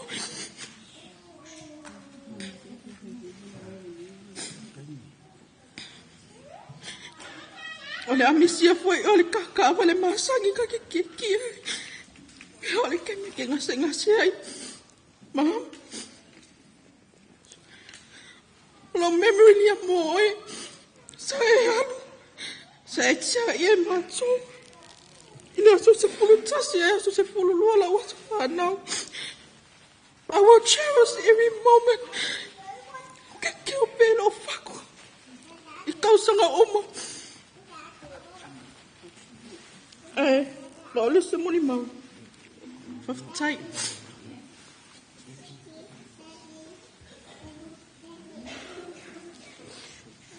I know God is good, and all the time He is always good. Olo ingo nana, o au le nei na tausi e le toina malu matua. Te mina o lai titi, talu na o matua. Whawhitai le atua, le tina, ilana tausinga, mana puipuinga ya matol whanau. Whawhitai foi, mula na alofa le senua, awa o mato wola, le alofa maleanga le atua, tina, manuia lo malanga, alofa te le atu, mo e soifua.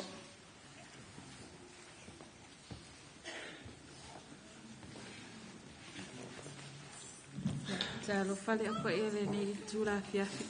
Ia oa o emi, ia e ono tau sana sa wa peona ma futai foi ma le tina o au foi sa vai tamaina mai ene tina ia sa wa pea ia sikule. Ile mama futanga matina sa tele o ngasa o mau mai ate asu ese tangata ina no formal o matua pea o matua fale ile angi sekulo pa pea melo matua e mi fa mole no fo o te fia lava le whainga o lau supo paku o mo tina whawhitai mo whautuanga whawhitai fo i lau alofa sa e whaia fo ia tia ai ia manuia lava la malanga manuia fo la fiafi whawhitai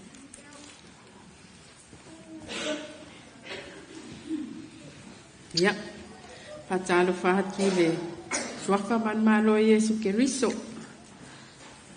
Patalo patoi sule sunga toi ina pape su sunga wao ma na to falitua ma tia kono ma na to falitua ave ele nei tu la te matoi se pamtalanga se mol mau foi ia male ile mama ftanga matina ia o lo ngo sai fangaloa ia lo kikiro kule pe fa se espera nga o lo ngo ia o a foi le ole a foi ole wi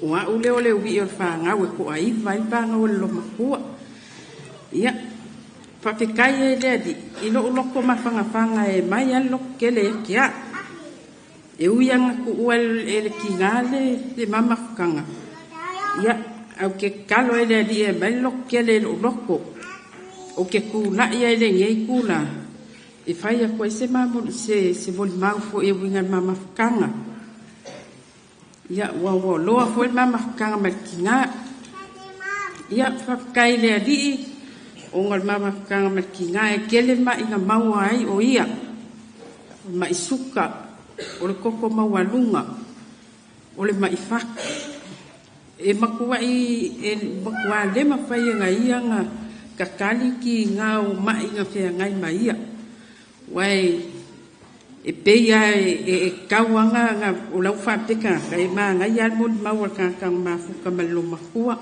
whamalau lau mako nga mai ma bea nga ia leana wa ku ua ia ki ngā mama whakangai lea sos fukasi o iulai ia leana wa malanga leo kele loala pe mawai au mai whaku pe a i kewo mai suka koe maa au mai whaku koe ia e kalusia ia ma ave umangi mai ia wange mau ia uni ma yo fia pe e ola makau kuele kua malong fingalo ia o ele ngalo ia kia u fainga lo kua sungai fa fia ngai ya fa tsai ia malana u fainga wenga ngasiasi akule masinga baki ile kausangan ngei ia ngasiasi akwal kinga ia fia ki nga e usul pese e lalo leo o le sunga ya fatai malanga au ti a kono le ngo aku ia e leo kele menungal leo lo makua menga ke lo ai o lo fia nga ia e pese loku ai onga po ia i mai o tino le wa le onga le koe a wai mai sa nginga le ile sa au ke le inga failangi e mafanga loko ma fia sa u loko ai onga wako ia i mai le wala ngo faka ko dia i fale male ko wai mai loko ia fa kai fo kamal fa fia ngai ya alo sina mavai ma le faletua ia ota o loo faia pea fai o le asiasi tu asiasi atu pea le lo matua ia e fiafia le lo makua e laku koe inga fai la kala fa fale ula ia ke le ropo fefe masangi me ma lo makua le koe inga ia ai faaptai le atua o valaauina e le atua le matotina ia o loo mafanafana pea lo loto atonu o lau alu failagi ia alae tatalo i fomo ia o ia lai tatalo mo au ia mafanafana ia mau pea mafanafana o lo loto aua le makanganga ma ia lo kere ia faapupu aku la mo le mau e fia usu asinga mako pese le faapupu aku ai le mako mo le mau faafetai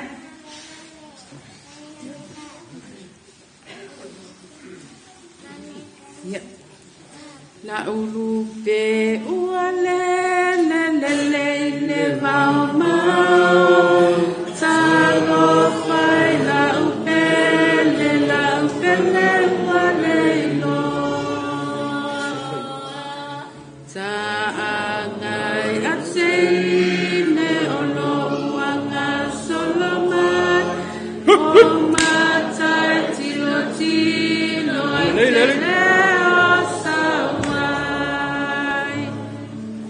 Faafetai mo le avanoa ia manuia lava le aofia lenei tulafiaki faafetai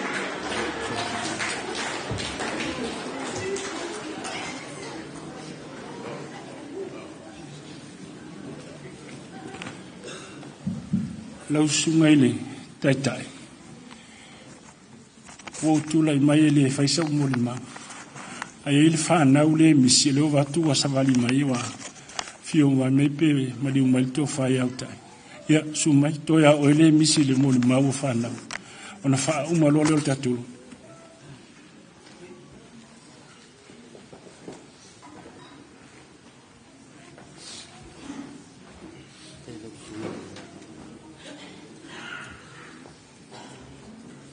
la le koe o ai isio ulanga nge fiat o ngau mang ka ko kai ai moria ku fa ka kele mo le vango o lewa sa ngol ka si asa o yo le wi a fa la ke muri mai yo o le wi e lua ye wi e lo mo le o lo wingo o le fa nga levi tusa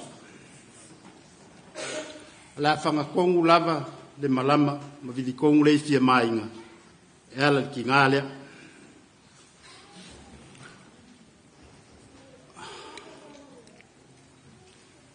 o soi fu mai o ki ngale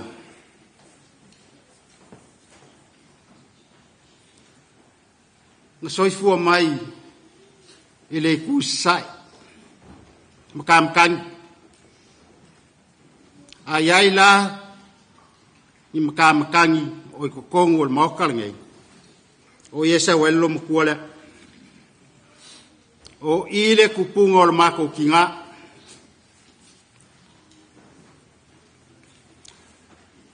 la inga kaukeo o le kamao o le mako ki ngā o le akari o keo ngā ngofo malo makua ingo ya ko faku i fale ula le whanga umai ai lo mako ki ngā.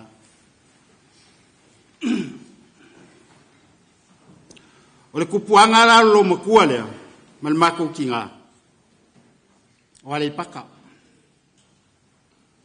Kupuanga lo makua lea. Io isa koa. O inganga so i fua mai ai lo mako ki ngā.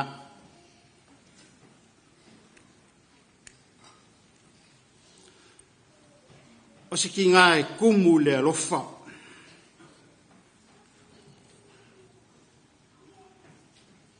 O le ki ngā lea, le ua umaku mori mau angiso ko whawhinge uso. Le onge lea nga onge ai Samoa. O ke le iloa se ki ngā nga ke wha afuinga se ufi. Se ia kau le me e mauai. So ki ngā lea. Ngai ia whawhanga ai langa whangau. I langa kau mawhainga inga ia kupu maola. A maumar ki ngale kau mawhai sa ili se rua iufi. Iaso leonge. Kei minga waku ai sos ka mako fo ia feu lenga kala waku isa moa. Ke manga kua ai sio ki ngasia. Ele ngalo ia kia. Ki munga o ka whenga o vai, ai wai ia, e ke isfo i vang. Ele whawhiki ar ki ngale, ai sea, inga ia kupu maola le whangau. Lea laua kupu maola le whangau. Lea, wad, ka lofa. Failagi, ele ngalo ngā luenga i lau whangau. Ele ngalo ngā luenga le lei, ngā whai ko kongo la ai ngolo māku ka mā. Lom kua foi lea. Lom kua lea alaku yuka ia kiau.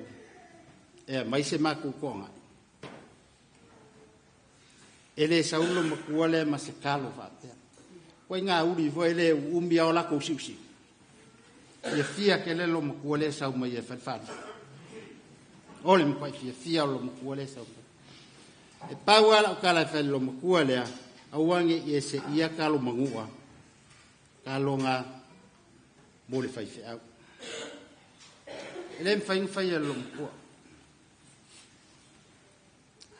A o langa mea lava le whai, a leo la ngā e whesiri mai, levi, ai ale pōriri pak, ngā. Ma kauria fo i aso ia a o le leile whai. Ia, o ke rei loa se ua e o ma le ua o le mākou ki ngā. Kaimi o le whai.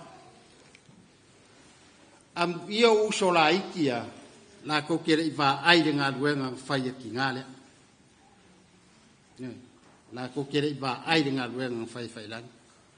A se ngā ruenga whika, le kau singa, ma le kau mawhainga, le aki ngā enga o le ainga o lo mākou ka mā o mākou ngofo isi umu. E ingi si o le ngu o lo ka mā leo ke vai i kongo le maru nge. Whawhikai mo lo kou au mai, o i mo lo kou au wai, i le aso muri o lo mākou ki ngā. Whawhikai ke le lau, ia ke o le whalkua, leo ke leo vai o su mai sunga le whawhiangai. Lau fiong whai, kai. E le mawhai ngā lu esel o mawhau mariki ngā lea, ta mā lua kua, o aso a whapengei, ka kou ke o sa o lava i le au kua o le whamoi moi. A o lai ngā kangolo makua lai eli se ufi, e kāre ngufoa, e kāre ngufoa, salo ele isi, yo a iei sesi, o ki ngā o le iko kongo le malu nge, e kā aisea, e sao whai ai. E kau mawhaile e rianga e lalo le ufi. A mawalalo, wa kango foi koe kākā, nga i e sao whai a kua iai i le mera. E mulo lo le ufi, uma foi lo ngā lue ngā ki ngāle. A o lai ngō mua ai muri aku, e oke. E oke lo makua lea. E alanga oke. Langa foi lala le lea solo ese au le ufi lea le la koe koe whaafi. Wa sori loa i on ka apelo au le ufi le solo lunga la. E musu kele la ke mua. Manga o ke muri e ka ngoi whaafu le ufi le. Ka ke ia whai mai lea. Ia kikiru mai sa. Ngā luenga le le inga whai. Inga ia kupu maola langa whaangau.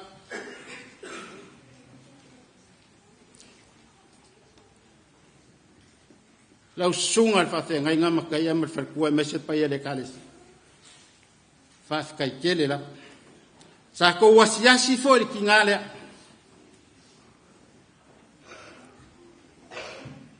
ola ngakala kalofa e ma ole me sua kwai ngol ka wa kungol fa mun kunga wala va ki ngale Whamanguia lea kua le au mana ngā lue. O se kangaka kaliuka, ni ki ngāne.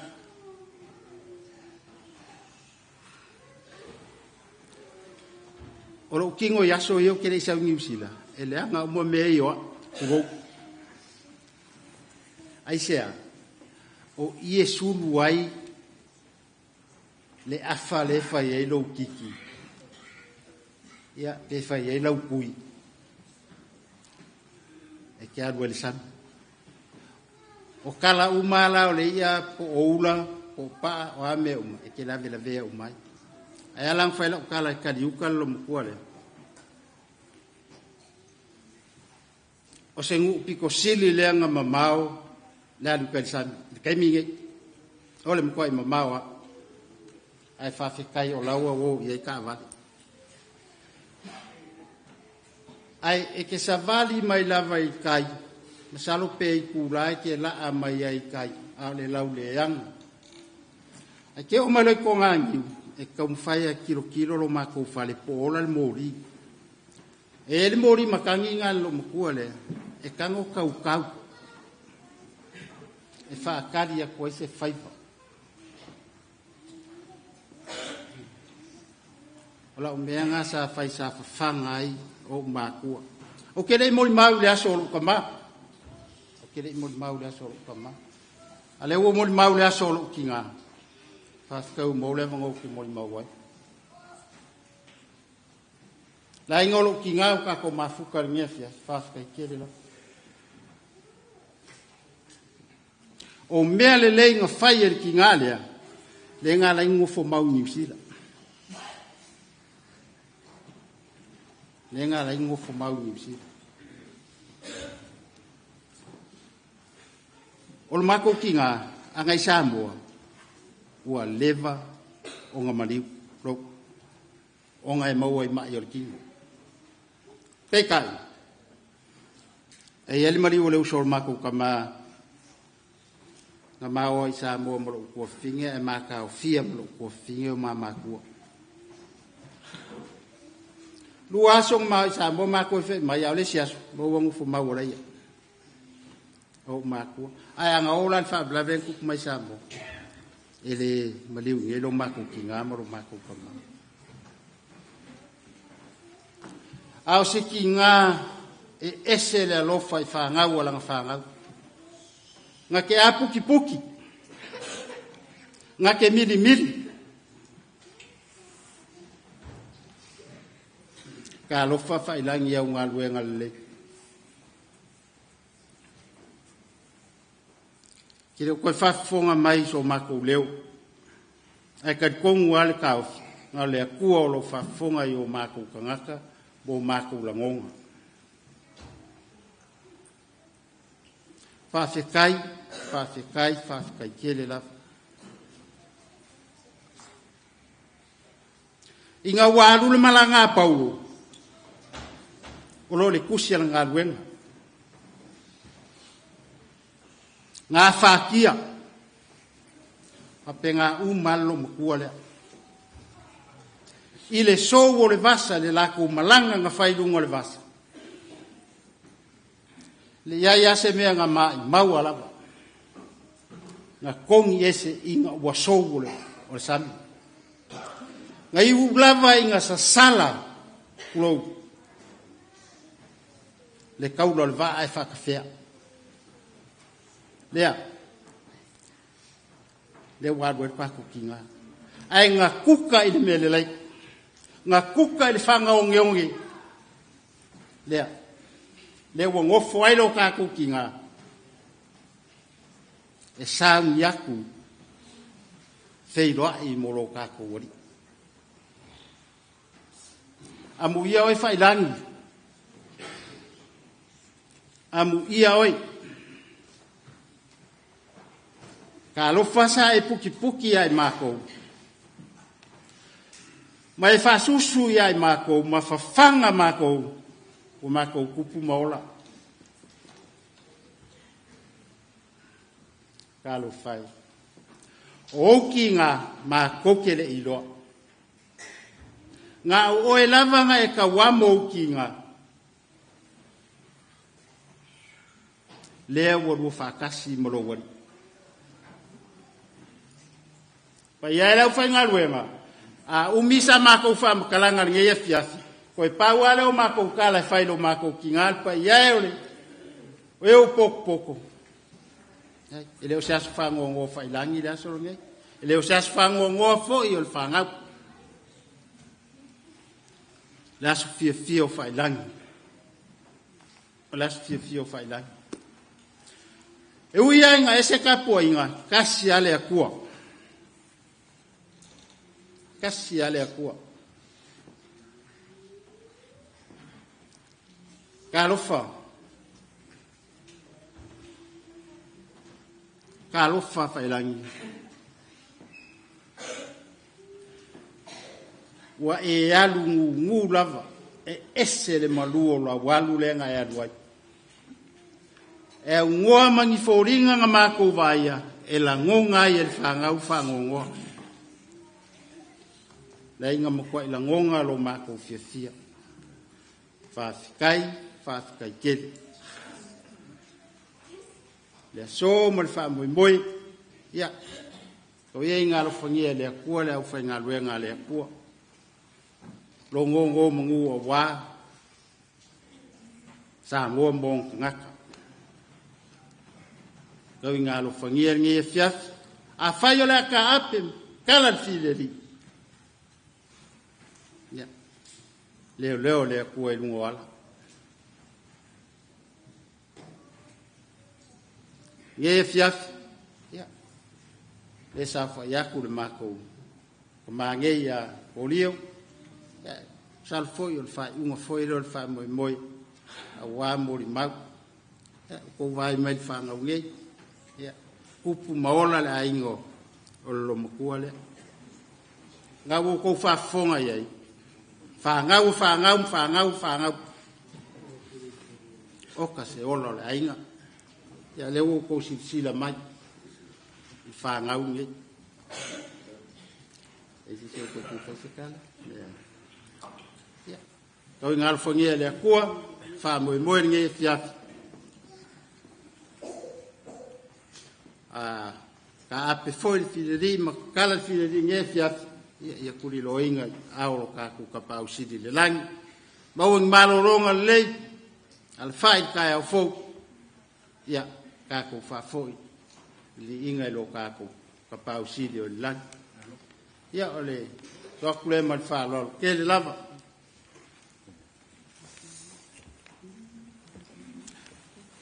Se mai skap pasia vi from mole.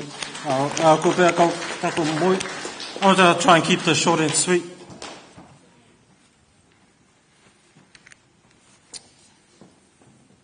I'm one of probably 3 of the eldest grandchildren of our nan.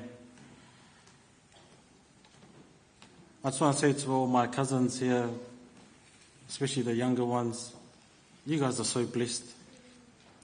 You're so lucky.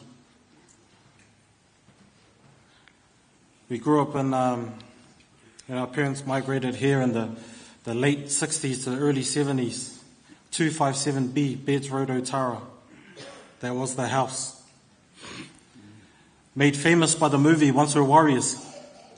I know some of you are probably going to go home and watch the movie trying to figure out which house it was. We used to nickname it the House of Horrors. But little did I know those horrors were pretty much, they were teachings for us growing up. So to me, my older brother Lucky, Junior, Wooly, Joe, and Don, you were like the oldest girl there. We were the ones that started off the seed of the grandchildren here in New Zealand. For the past week that I've spent at Uta'i, watching my little cousins, that new generation coming up. Boy, if only I had that back then, how much fun it would have been. So I'll take this time, my cousins, thank you From the bottom of my heart to the top of my lungs, no, thank you. You guys caught Nan at a time where her love was just, you couldn't put a price on it. But for us, that first started off, oh man, ole sasa amari foi. That was our love. But it taught us something. It taught me something. Yes, years have gone by. I've been a bit estranged from the family. But I never forgot the teachings. 1986, I was only about 6 years old. Yeah, you do the math, how old I am now. 1986, 3 things from this, from Nan to me, after I finished school. 1, whingau. 2, ole whiwhi kaukala. 3, ia kole loko. These 3 things from that young age took me all the way. It's kind of the first in our family to go to University of Auckland and crack it.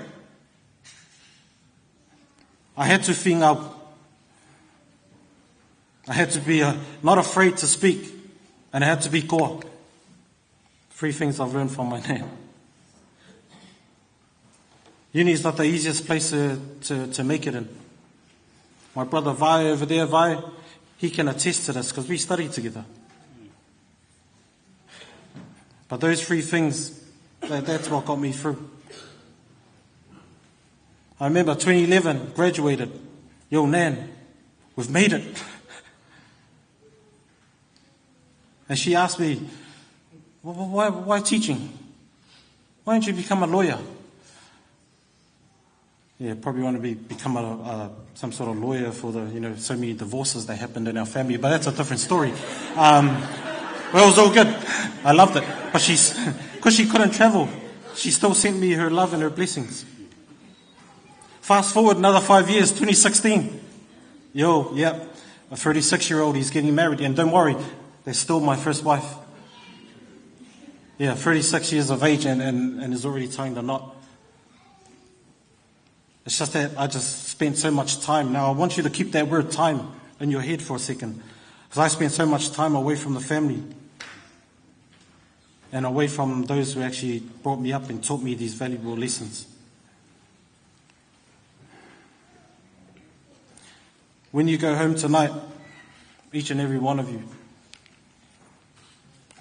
when you say I love you to the ones that you love, koe whawhalesi, I love you, lunga lai, I love you nga. When you go to hug the ones that you love, squeeze a little bit tighter.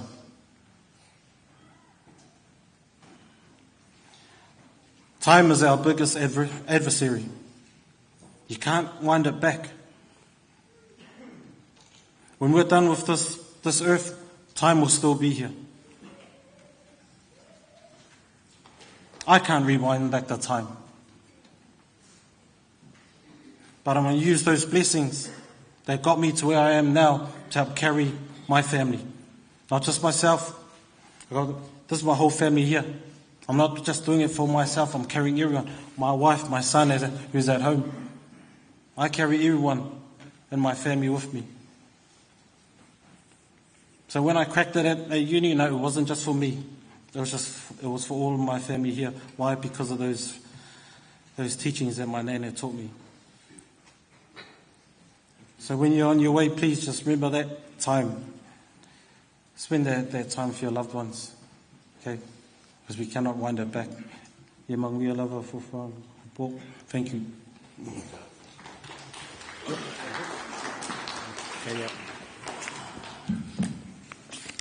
Alau sungai li taitai. O te whanui atu. O te le iloa pe sisi o le tātou tāpua inga e whia mōli mau. O tai awa enga. I le eini mōli mau. O le mātou tina. Na o le mōli mau se sui o le whanau. Se sui o le a inga o tusa mai whale la tai ma sa anga. Se sui o le a inga o whailangi. mai fale ula masati tua tasi. Ia male sunga ili whawhiangai. Sawhiangai mo le mātou tina. Ili tele o tausanga i New Zealand hei.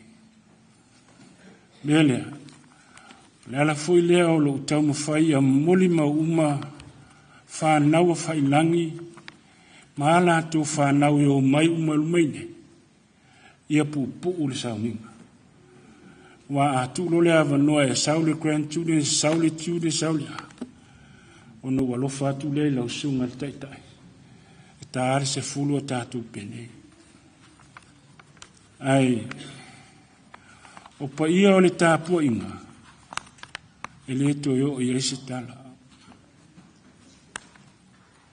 E le to yo o iese tala. Le wata otu a o se ala o. O le niu fo i le to e au whangaina. Wa wa umo na tātulanga. O na pa ia fo i o le tāpua inga e sa saune.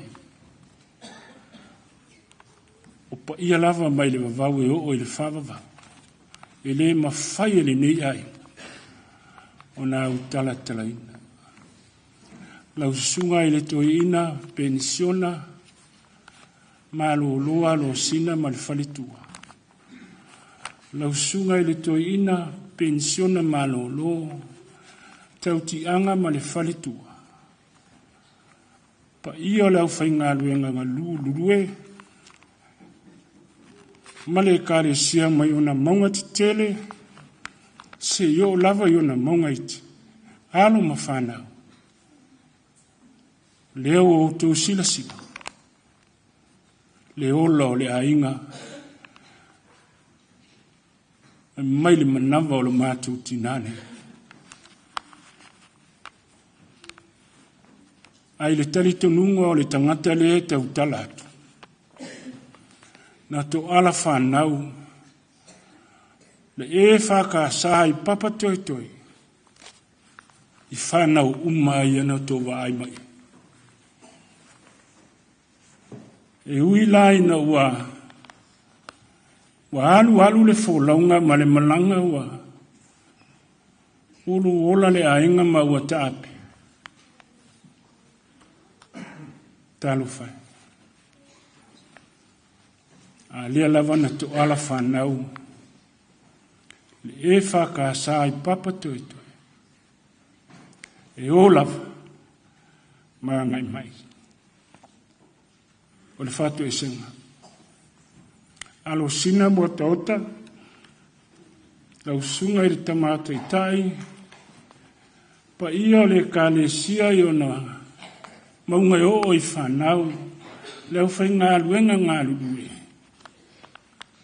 Nere i to i aiso wa wanoa. E umai le pōlinu. Lea se o lo matua lea. I le kālesia. I lau sunga i le toina marwharitua. Pa ia le whainga luanga. Ma malu le kālesia le mawhtanga tina. Le mawhtanga tama. O au whai pese e fia. O le a o ngā so sam. Whaia le leo. O le a tari o sa nele. O le tuangane na i titi o le to lo matua lea. Wha malu luatu. Ia foi sina i futu. Ua e potu ali tautai. Ai le atua ia i lona sa. Alu failani mo na fale e tonu, ma ni fale e tonu al whanau peo na moli maule ni ia. A o mātou tangata. O e na tutupu mai o mātou tina o to fatu.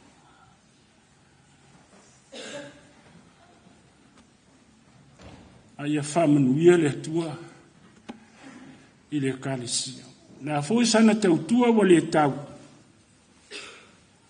Whai ma leo le ainga. Whamalu luatu. Whamalu luatu. Ai tātou te talo pia. Se hawa noa o le mātou tina i le langi. Ia, a se tae o fou, mo le whanau. Whiunga i te akono, ma le whatitua i ato whatu, e le fou i ante o tō. O lo tō ngā lua whau. O le mātou te talo i mātou o lo au mau. Tāpo i mai i Samu. Ia whamanui a tere le atua i lo tō wanga le lei whanau. O le tala lea. Ai ai ale mena le no tau mawhai o te sau. Ona le ngalu le lau wala watu lau whanau. E toa 5 lau whanau. Toa 4 o le mate mafu te tasi lai sa Australia. Ono ia leine. A le toa 4 lea. Se o mai a whamon mo le pupu ala o tane. Resi sola te o whaiseta. Suma. Suma ilumane. O le au tau lea re lo matua lea. I le ani ani. Sumai. O la mau. I le au fio o potu potu. O lo mativa. Ua mātou tamau a ingai. O lo alofa. Ua mātou manui ai. A o lo whātua. Wa tupu a tili ai. Lo mātou whātua. A whitai whailang. A whiiwa se lau iwa walu mātou nu i salangi.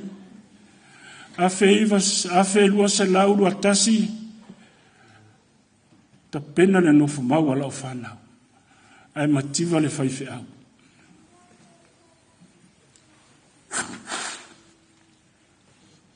Le whafunga mai to whatu. Ma le whanau a whainau. Le asa o tau sila le whanau lea. Le winga ngā lau tala. O lona mativa. Ua mātou ta mau ainga. O lona alofa.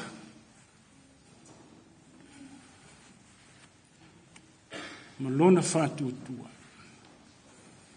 O le tinānea ma le te olua i Uta'i. Nā mai ala o whanau e le lotu i. Lotu i. O le whanau ma foi e Uta'i. Pa whailang, salo lotu i. Whamaluluan. E o mai le aso. Le ato te mafuta ma la o whanau. O le whātua tua le lomatua le amanito ina. O le tāpenanga le nofo i New Zealand. Nofo mausi ki sengi me uma. I le ngā luenga au i Salandis. Sa tali atu. Sa tali atu. Nala lava lea. E le ngalo a fia si ono wao. Au na le ie ma le whama. O le whale atu ie le fia o lo wali. Manuia lau sunga le taitai. Lau sunga le teo ina pension. Manuia lau whai ngā luenga ngā lue o lo wawaa le nepo.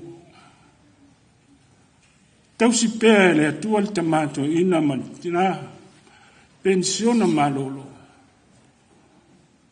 A o ta pena tātou te tau mawai se maasino o lumana. A ia leo ina le atua le kale sia mai o na maunga he o i whanau. A ngane le atua i pa io ai ngalu. Ia rofa ngia le atua o wha mawhana ina i tātou. A la whaile mātou pese la ulupe wa lele ko i kiunga le anga le leo i o ngā māku ngofu o le lalo. O tiuna e mulu makua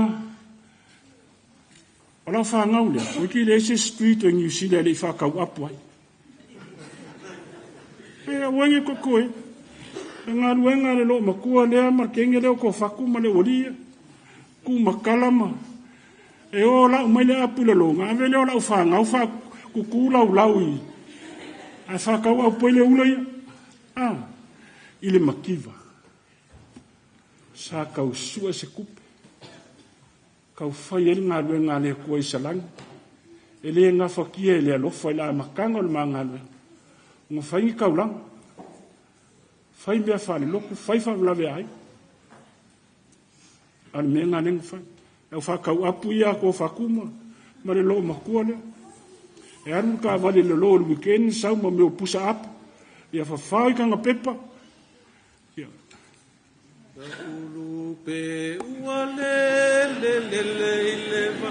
Mao atalo fai la upe. Le la upe le ua le iloa. Tamai a te ine o loa ma soloma. Lomba te tilo te leo saua. Soafo Yesu, amen. Ia. O le ami o le usika ia le kiunga o le ama ke whia ngai pēla me e alanga le au I malua na suanga I le au ngai whawhia. Kai whawhi kai lau sunga kai kai. Mang wia ka ko mawhikanga.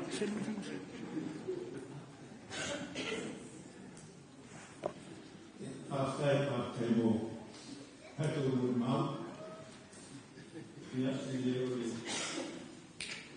o le umi foi por pupu a les tau o se mele le mawai. Ia awa te alvar. Lau sunga le whawhenga inga ko leo. Ia leo whafonga o matu o whalenganga. Misfeo le kalesia. Ia steimi o na o leo se saunoanga pau. Ia awale finangalo peo na whaali ele. Nei foi a fiaf. Ia la sa nole sunga ya faftai tole fo e mori le tata ufa dalo le faftai male fato sen o tato mana o lu mole tua sunga ile fai fe au a tasi aing sunga ya faftai tole fo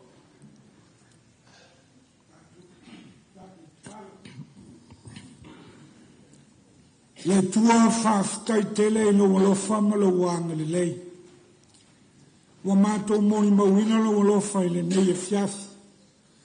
Wa mātou whanong longo I le moni mau o lau au auna, o le tina, o le mātou uso, o le tua fafine. Whawhitei tele le tua. Awa, wa mātou langona ina. Lona soi fuanga lue, lona soi fua lofa, o lona soi fua mātala.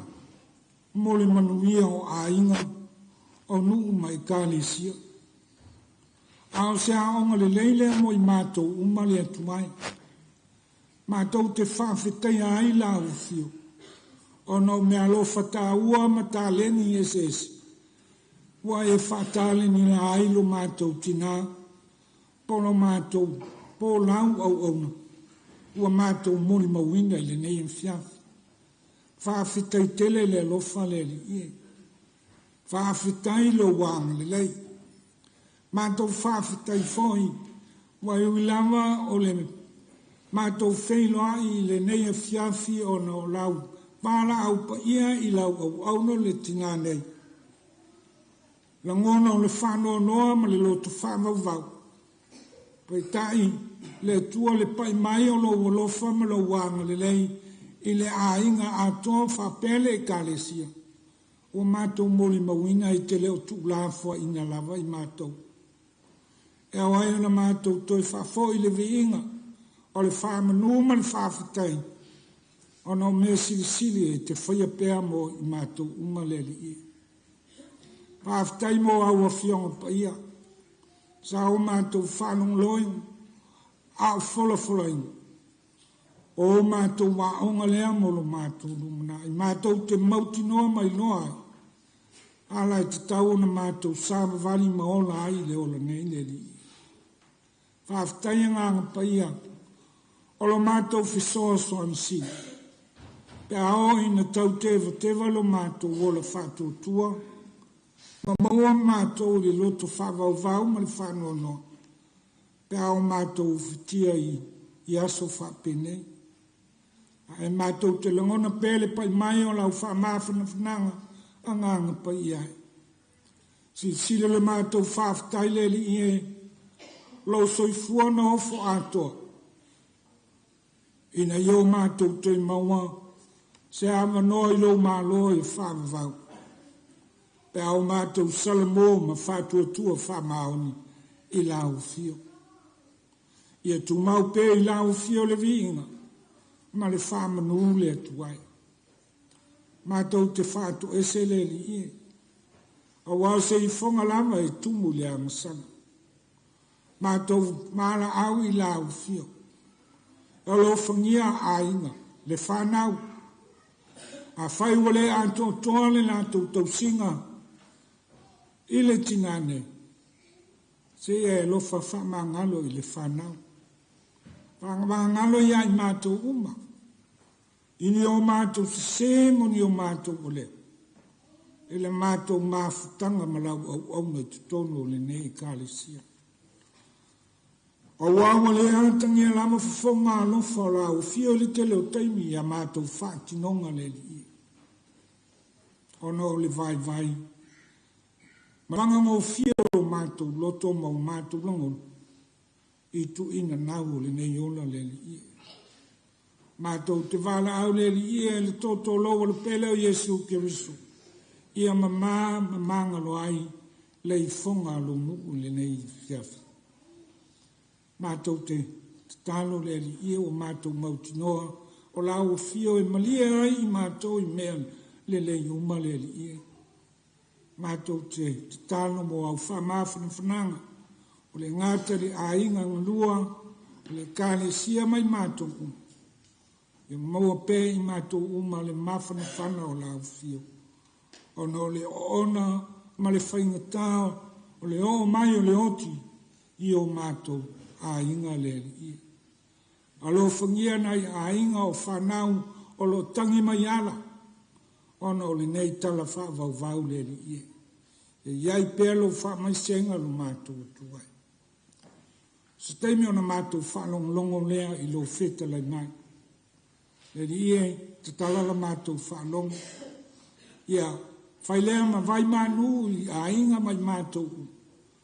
Lo feta lai mai. E ala i lau au. Te le mea o le a fie le mātou talo le li ie. Mātou te vai ma onge upu le li. Mātou whamoi i lau fie. E te whala vaina le mātou tālu sanga le nefia. O a fuafuanga o le mātou tina. O nao na mātou whau ma fuafua. Ai la fua i atu i lau fie o e te whatau nui. O le mātou talo lea. Ma le mātou wolenga ia lalawa ia Yesu. O le mātou wole man whaola. Amen.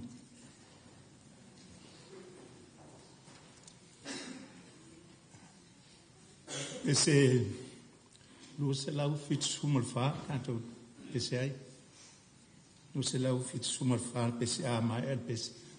E ona tula ia tuleo le sunga i le foma i whaifi au.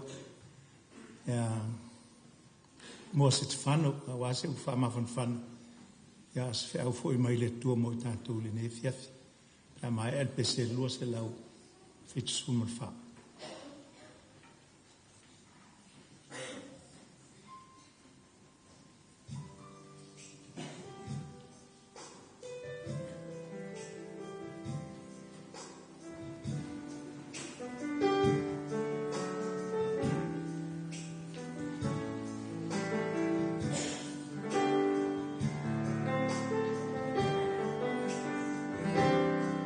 Emani ua tau mai nei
O le launga le swafa mamanu o le atua le tamā, le alo ma le nganga pa ia. Amene. Ua maua matua launga le tusi sa tātou whaitawina mai le whengenga fau. Pe teru mua mua lon tāpu mua mua. Ai wa o whiriwhiria e whai upu e whā o te toe whaitawina. Ia iu I le tofi e le pala, e le ai se le anga o iai, e le mamai lava, o lo o teu I le langi mo outou. And into an inheritance that is imperishable, undefiled and unfading, kept in heaven for you. Ia iu I le tofi e le pala. E le ai se le anga o iai. E le mamai lava. O lo o teu I le langi mo outou. O le manatu au tua launga e le nea fiafi. O lo tātou tofi e whaavavau. Our eternal, our everlasting inheritance. O lo tātou tofi e whaavavau. O Samoa, o lo tātou tofi lea mai lea tua. A wā o Samoa lo ta oto ai lo tātou tupuanga. O nuu ma lalawhanga. O ainga whanua masuafa. E wha me melo ai foi o tātou loto. Ina ia manuia matulanga le lei I teimi ma aso uma. Ia awane ngalo Samoa I o tātou manatu malangona. Ia tū maupea lo tātou atunu I mawhauwhaunga. I fuafuanga ma whātataunga I le anga I luma. O lona winga. O le aveo Samoa mo tātou tofi. O lo tātou tiute tau ave I aso uma. Ia whapena foi no tātou fia e whamanatu ma whamanatu pēa I o tātou whanau. Le tāua o lea whawai. A wā o le tofi mai le atua e au no tātou whapelepele ma whamuamua. Ia whapelepele ma whamuamua so sa Samoa o lo soifua te tonu la tunu. Whapea fo I tātou o lo ola I nuu e mamau. O le mea wa mauti noa, o le aveo Samoa ma o tātou tofi mai le atua, o le tofi na tātou whanau mai o iai. Ua leva o na iai tot I lunga o tātou. Ma le wha moi moi. Ia wha au e au ngā tupulanga whai mai. Ina ia tū mau le anga le lei ma le anga lofa o le atua. I lunga o Samoa I aso uma o le lumana. A whesiri mo tātou I nea fiafi. Ai whape I la le tangata Gerisian. E iei e se mea tā ua o se tofi ale Kerisiano, pe a whai wa tātou I loa wa tau si de fia ma tātou talitonu. E iei le muta anga o le nei o langa, ma o tātou lalolangi fo. O se lalolangi e le tu mau.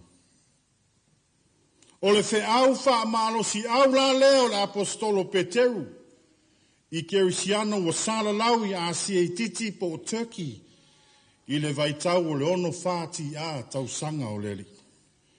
O se vaitau ele I whaingo fie I le tala wha solopito lulua I ekalesia. A wā le wha matau o sauanga ma pua ngā na whea ngai ma tangata Kerisian. E ala mai ia Roma ma le Emperor Nero. I le manatu o le Emperor Nero o tangata Kerisiano lea na mafua ai o na whātama ia I le nu o Roma. I se munga awhitele I le nā vaitau. Ma ua whapena ana ia sa ilia I la tau e whasioti ono o lea talitonunga. O le tusi la pe teru tātou whaitau ai. O se tusi au tū I le anganga o le whaamalo si au ma le whaamawhana whana. Mo le tangata whaatuatua. Au whea ngai o ia ma tofa ma whainga tā ese.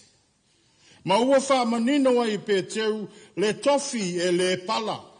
Le tofi e iu ai le tau sinionga po le olanga o so se kirisiano fa maoni. Fa uta i upu al matua.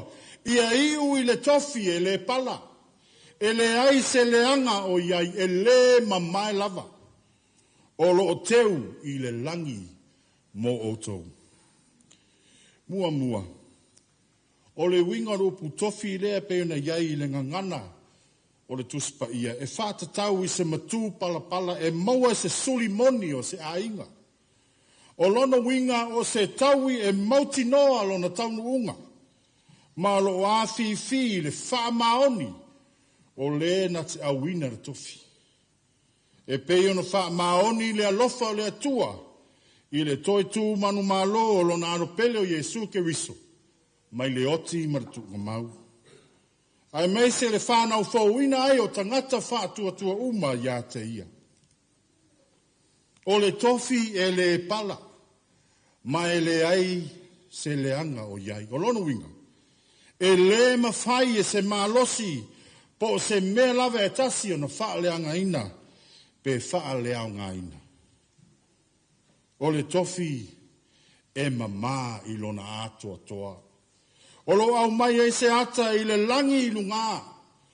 O le nofuanga e pito sili o na mama, mapa ia i lona atua toa. I le mana mea muni. O le tofi e le mamai lava. O le tofi o lo teu i le langi. O le tofi mo le tangata kerisiano e iu i le langi lunga. O le tofi e le peu se whongala au i eile teimi e mamai ai lona matongo fie. Ai o le tofi e tū mau. O le tofi e whāwawau. Lona la le lei ma lona mamalu sidi esi. Sa manino lava. I le manatu na apostolo Peteru e teu loto ma teu fatu le kerisiano lona tofi lea. A teu loto ma teu fatu le kerisiano lona tofi lea e maua lea e ia le loto tele. E maua loa e ia le mawhanawhana. E maua loa i la tau le mauti noa. E whea ngai ai ma whaingata ma pua ngā SS. Au ngā o le tofi e le ngata i le lalolangi ma le ola nei. Ai o lona taunu unga ma lona atuanga. O le langi lunga i le ola tala atu le oti matuka mau. Tali tonu sa manino fo'i a tā vita. Le tupu o Israelu le fai salamo o le olanga nei e iai lona mutaanga. Ua whaatusaina e ia le tangata e pei le mutia o na aso. A angi mai le matangi o pua ngā ma whaingatā le olanga. Ai meise le maliu ma le oti. Ona le toeva ai lea o ia. Ua le ai lava. Ai tasi lava le mea na mauti noa ia tā vita e mai le vavau se ior wha vavau o lea lea. O lea lofa, o lea lii lea tua. A wao lea lofa lea e wha avai ai lea amio tonu lea tua i lana whanau. E wha avai ai lea amio tonu ma le wha maoni o lea tua i au ngā tupulanga whai mai. Pe a whai la tau te tau sia lana whea ngainga. Ma mana tua ana poloa inga e wha tino ma olai. A tonu ma whai ona tātou wha pēr. Na sila fia e tā vita. O le alofa o le li le atua e le ma whaia le oti ma le tu ngā mauna manu ma lo iai. O le alofa e wha wau i tala atu le nei o langa le tu mau. Ina ia mafuta pēr le tangata na whaia le whaatusa pa ia. Ma lona atua o ia wha moe tasi iai. O saa fia finga lava o le tupo Israelu. O le tangata o le atua. Wa maasani ma maafana lona mafutanga maleri. Sisters and brothers in Christ, this is the message of the gospel for us this evening. The eternal inheritance for us all as Christians is life with God and his faithful believers in heaven. a life everlasting, beyond this life, beyond death and the grave. It is an inheritance that is pure and full of God's glory, God's beauty, and God's majesty. It is an inheritance where there is no longer any pain, no longer any suffering, any sickness, death, or disease. It is an inheritance where we will be able to live with God in all his fullness, as he intended for us to live from the very beginning of his creation, where we will walk and talk with him, where we will serve and worship him in all that we do. It is an inheritance that is awarded to all who believe in Jesus Christ as their Lord and Savior. For only through the love of God and Jesus Christ have we been renewed and redeemed as his people now and forevermore. It is an inheritance that does not decay. It does not have an expiry date or best before date, because it is an eternal and everlasting inheritance that the eternal and everlasting God has prepared for us all. Yes, let us mourn. Yes, let us weep and cry for the passing of our mother, Failagi Uta'i Tusa.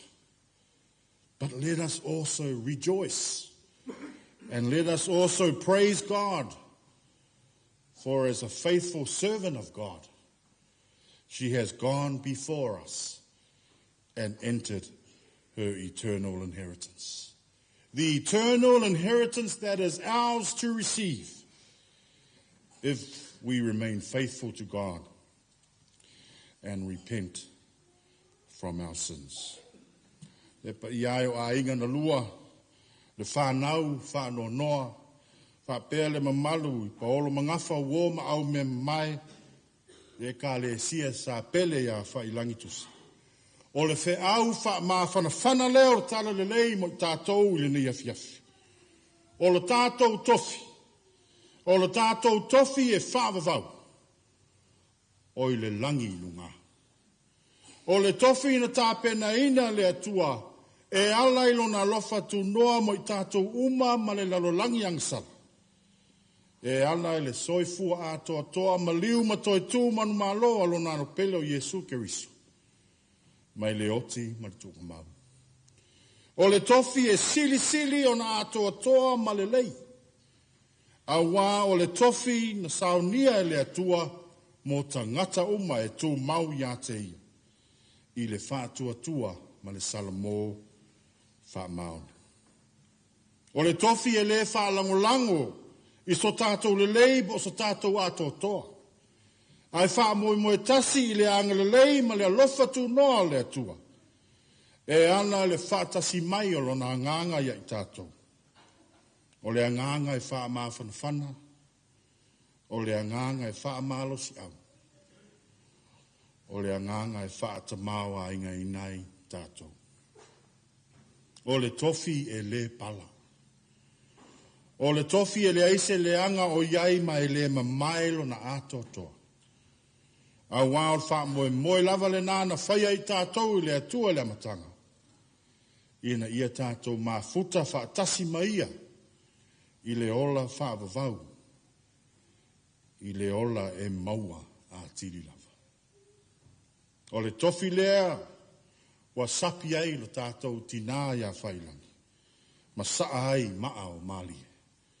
A wawai ula na tausini yonga. O lo o ye umau pēr whātua tua ia Yesu Keriso. Ma lona wha moe. I le ola wha tasi maia. Ma le au whātua tua uma. I tala atu le oti martuka mau. Wheta lai Yesu. O wa unei le ala ma le upumoni ma le ola. E le alu atu lava se tasi I le tamaa. Pe a le ui mai ia tia. Ia whape nāna tātou tūtū mau ia Yesu. Ina ia wha whanina I tātou e le atua. I teimi maaso whape nei. o loo fesoa ina i o tātou whātuatua i pe au mamatangi malolosi o le nei olanga. Ia wha meise pēr lea ngāngo lea tua, i le pa io ainga na lua le whanau whanonoa. Ma pēr le mamalu i pa olo mangafa tau le tina. O mai masani se o lava i tātou e kālesia sa pele ia tei. Ia tātou vi ia pēr lea tua. A wāua iei lo tātou tina ia Failagi Tusa. I lona tofi e whaavavau. Ono Yesu. Amen.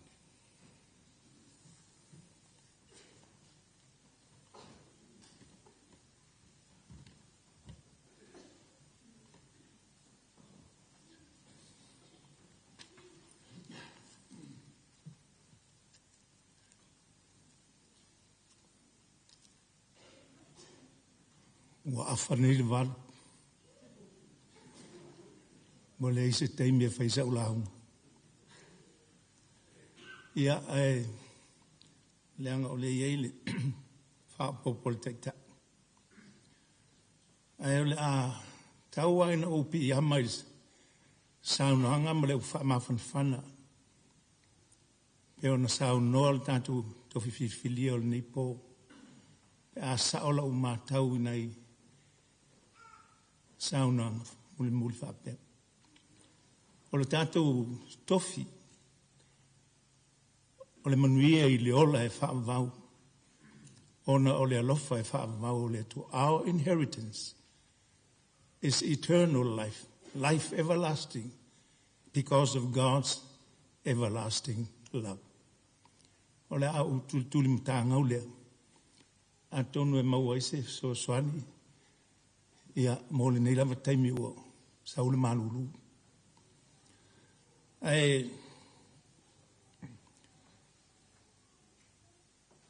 Le anga i se tala i le tūlanga o le everlasting love o le atua.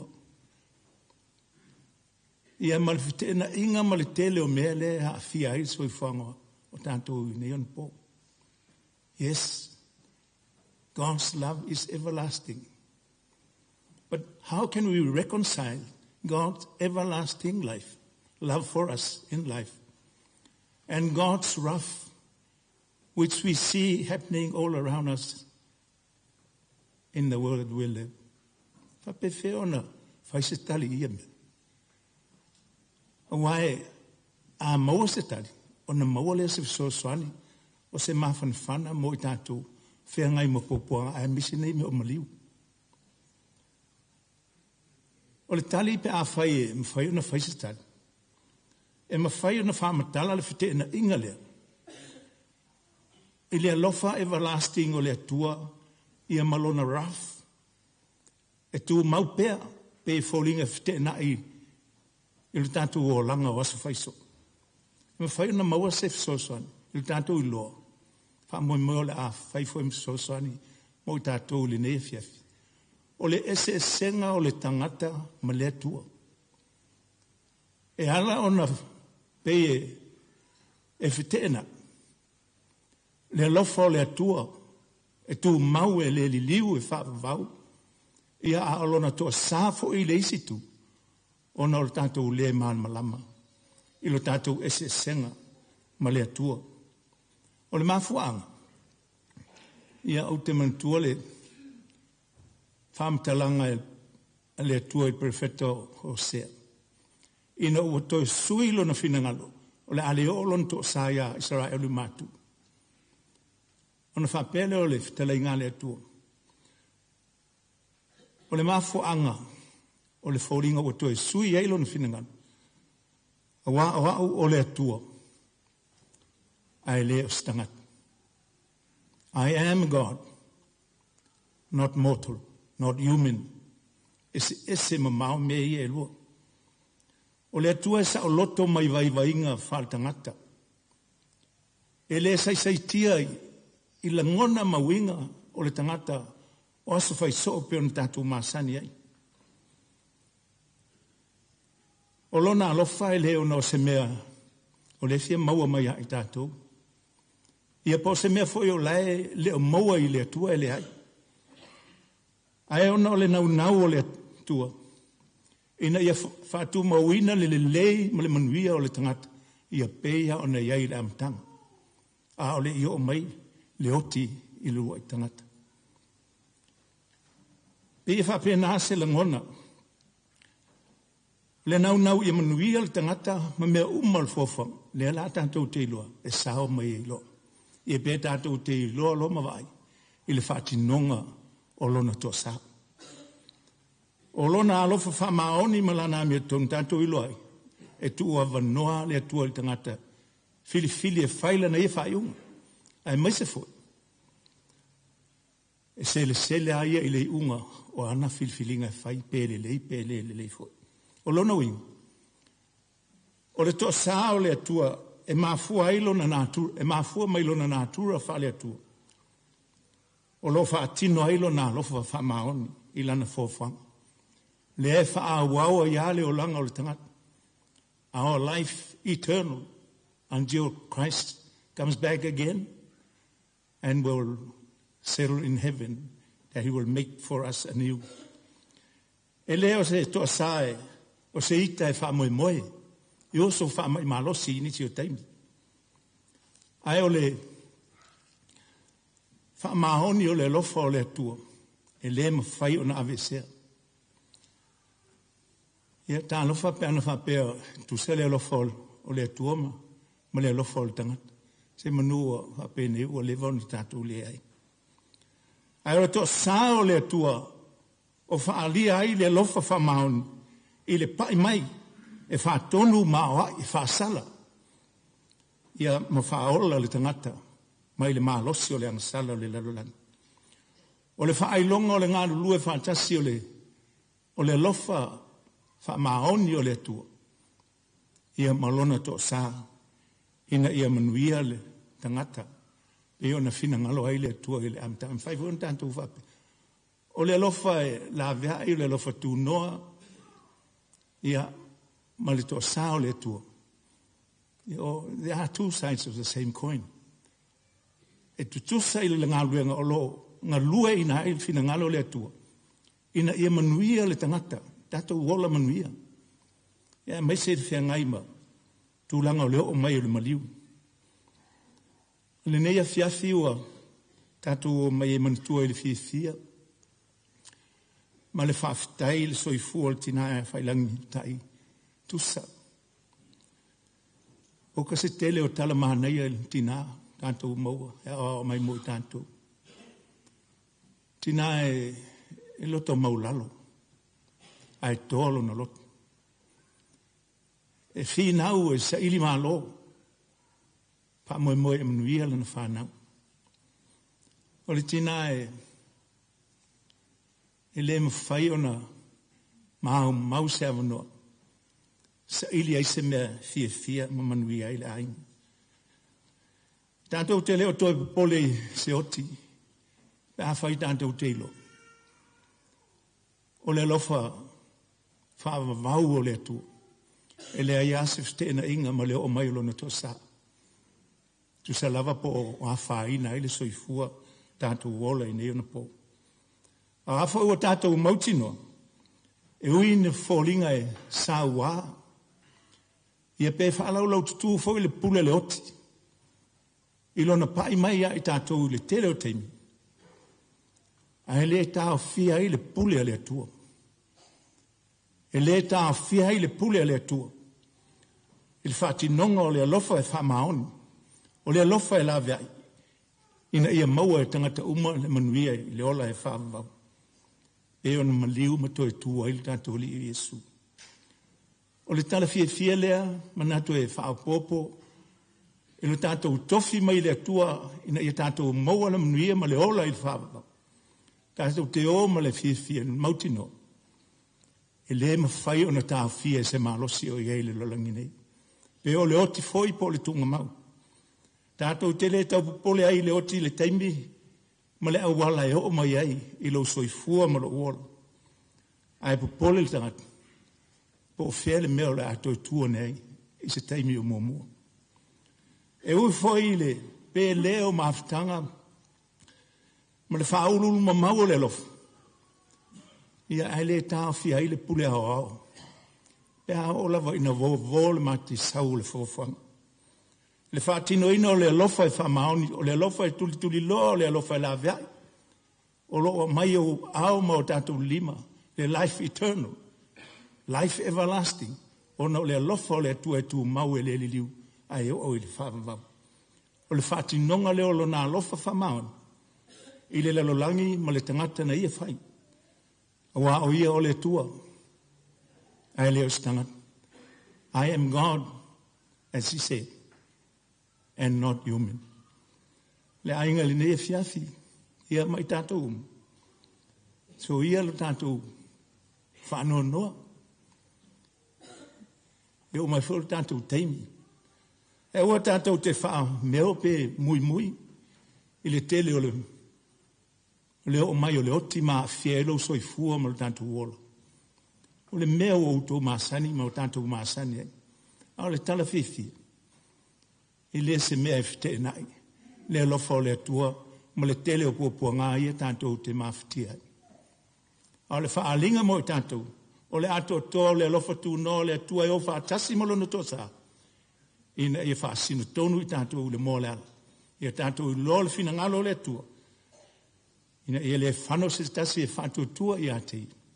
A ia maua le ola e whaavau. Le o wala au mai tina. E uru whale tui e le manuia o lo wali.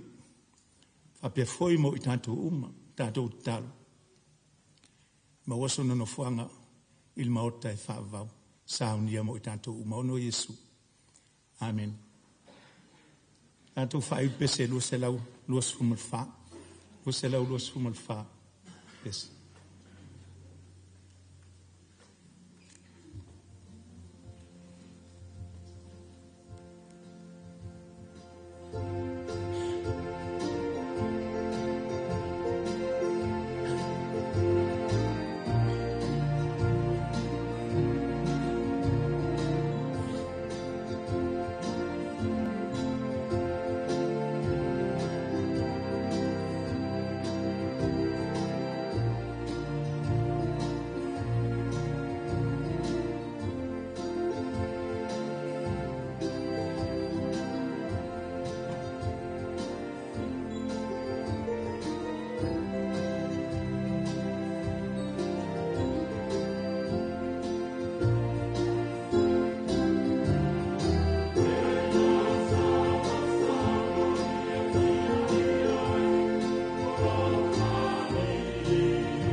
Mo le atu whaftai le on sa mai le tantu sauninga whala inga le nefiafi. Whaftai foi mo tantu o whai pese. Malo mo vi ingo o le atua. Le ngalfo le whaftai. Au wa artale le leil nefiafi. Sunga I whai whiau, sunga I awa. Ia mo le whiau fulfola. Ia ma tantu tāru sanga ilu mo le atua e. Tonu awa I se mele o tātou mau whātasi. I le nea fiafi. I awa ani mea o le lei mātanga o fie. Whai mavi inga o le tātou tamai le langi. Ai amanu I tele le tātou tāpua inga I taimi o tutoe. Le a tātou whaiu I le talo. Ua umala mātou tau mawhai atu le ali ie. Se vi inga mo lau fio ala le nei. Lotu whale a inga. Au mātou te talo ina ia whaonga ina pēr lo mātou le ato toa. Ina ia e se mawhan whana e maua. Ina mātou loa mauti noa. Mea alofa le tina sa ia fua I mol whanau. Whasoa fua I mol o ma au mea mai. E mai se I tonu a inga ma le ka le sia. Aula mātou sao ni e whaise malo longa. A tau malau fio I teimi o toile nei po sao ni e fo I mātou. Moto e sao ni o le tina I se aso o mumua. Te ta e elo mātou wola. A ia tu mo mai o mātou lunga. Ma lunga o lau whanau e lātou uma o lo fia maua le mawhanawhana ma le fisosoani o longa. O le manuia ma le file mu. O le alofa ma le anga le lei. O le mawhtanga e mawhanawhana ma longa. Nei se I o il whaavavau I a whaavavau lau. Amen.